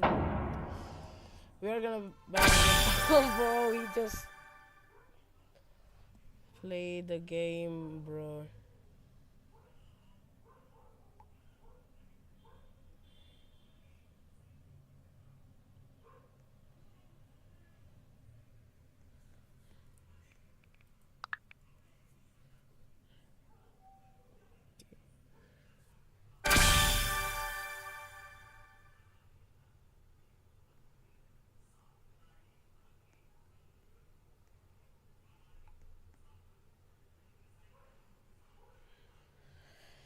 Okay guys, so my friend came here, bro.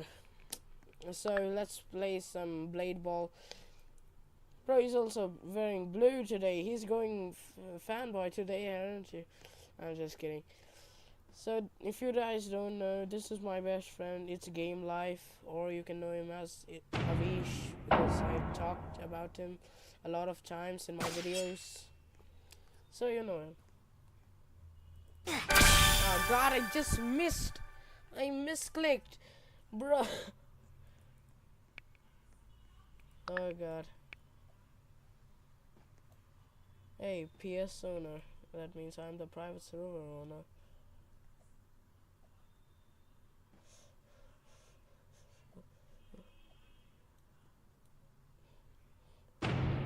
Oh god.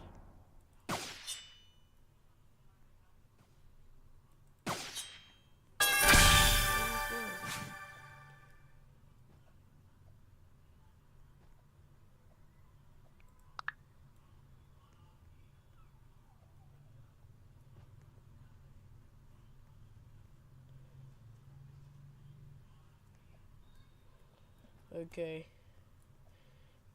He says it's his first time, but we actually did a PvP with me, Arya, and Havish once. Yeah.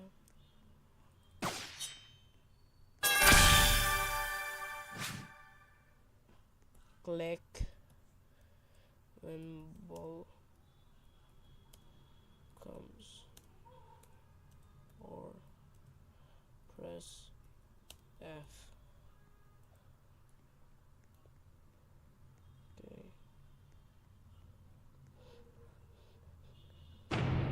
Okay, it's starting off with me again.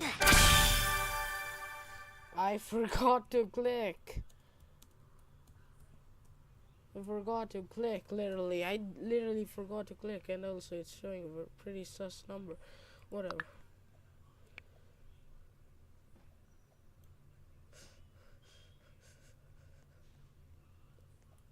I'm literally giving him free wins, and I somehow spawned outside the map. I forgot to press F. Seriously, I'm trying to use F now, and it sucks. So I'm just gonna go to click. I'm just gonna go click mode. You can hear me clicking. I'm clicking very intensely. Hey, I just went out of the map.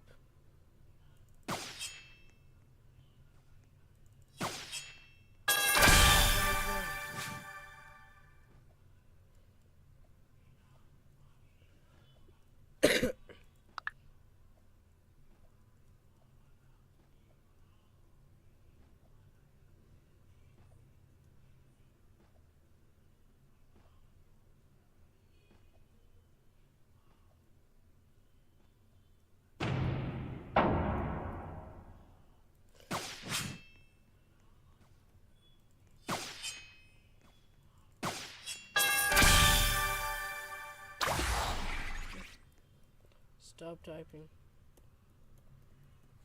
Stop typing. Your sword doesn't have abilities. Skills.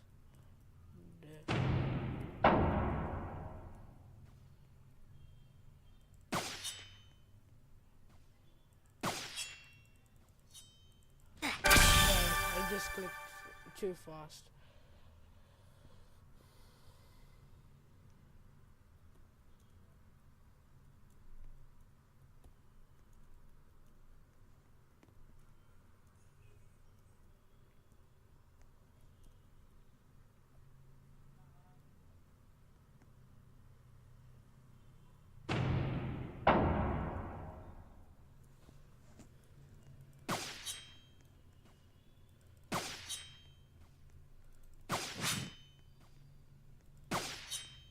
Oh, you can just press right click for the abilities.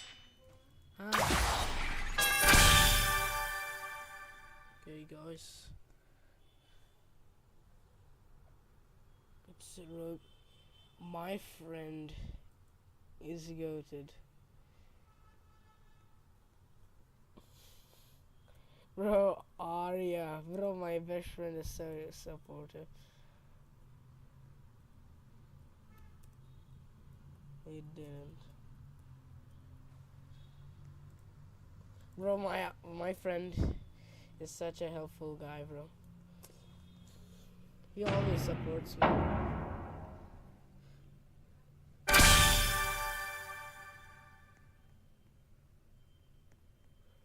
I can't believe you made an account for me.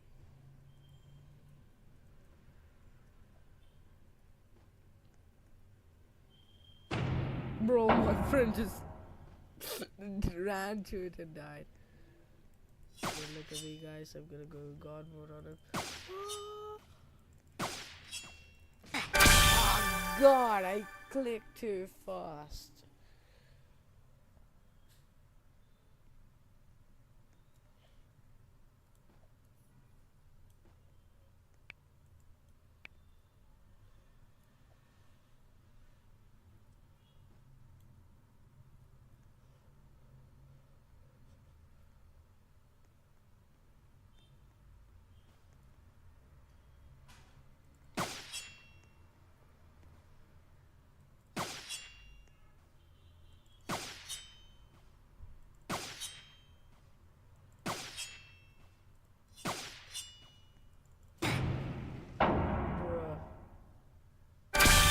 Okay.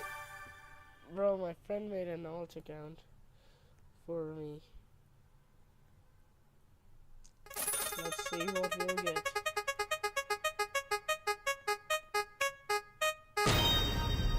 I got a kitchen knife.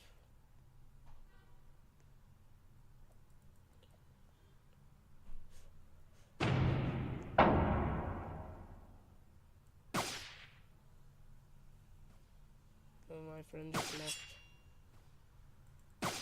I'm playing with Arya right now. Bro, he's so good now.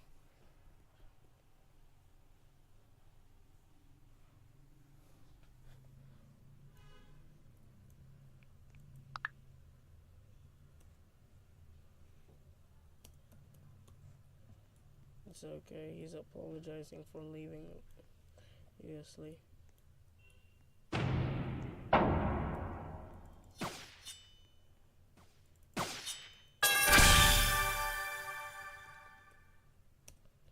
No.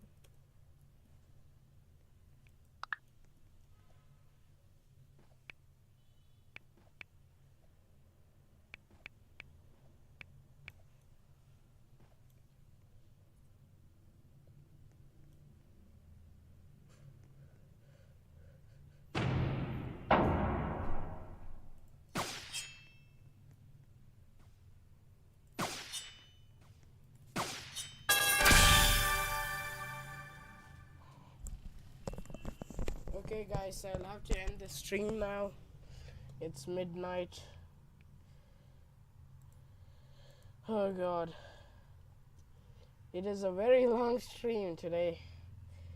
And I couldn't watch MatPat's final game theory.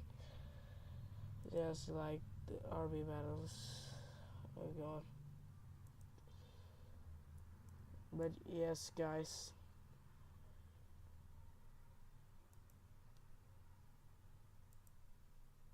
It's like almost midnight for me right now. So I'll have to end the stream now. It's been 3 hours. This is our longest live of all time. Oh god. I wanted to end the stream off with MatPat's classic intro. Actually, outro. Wait, let me just join a game and say it.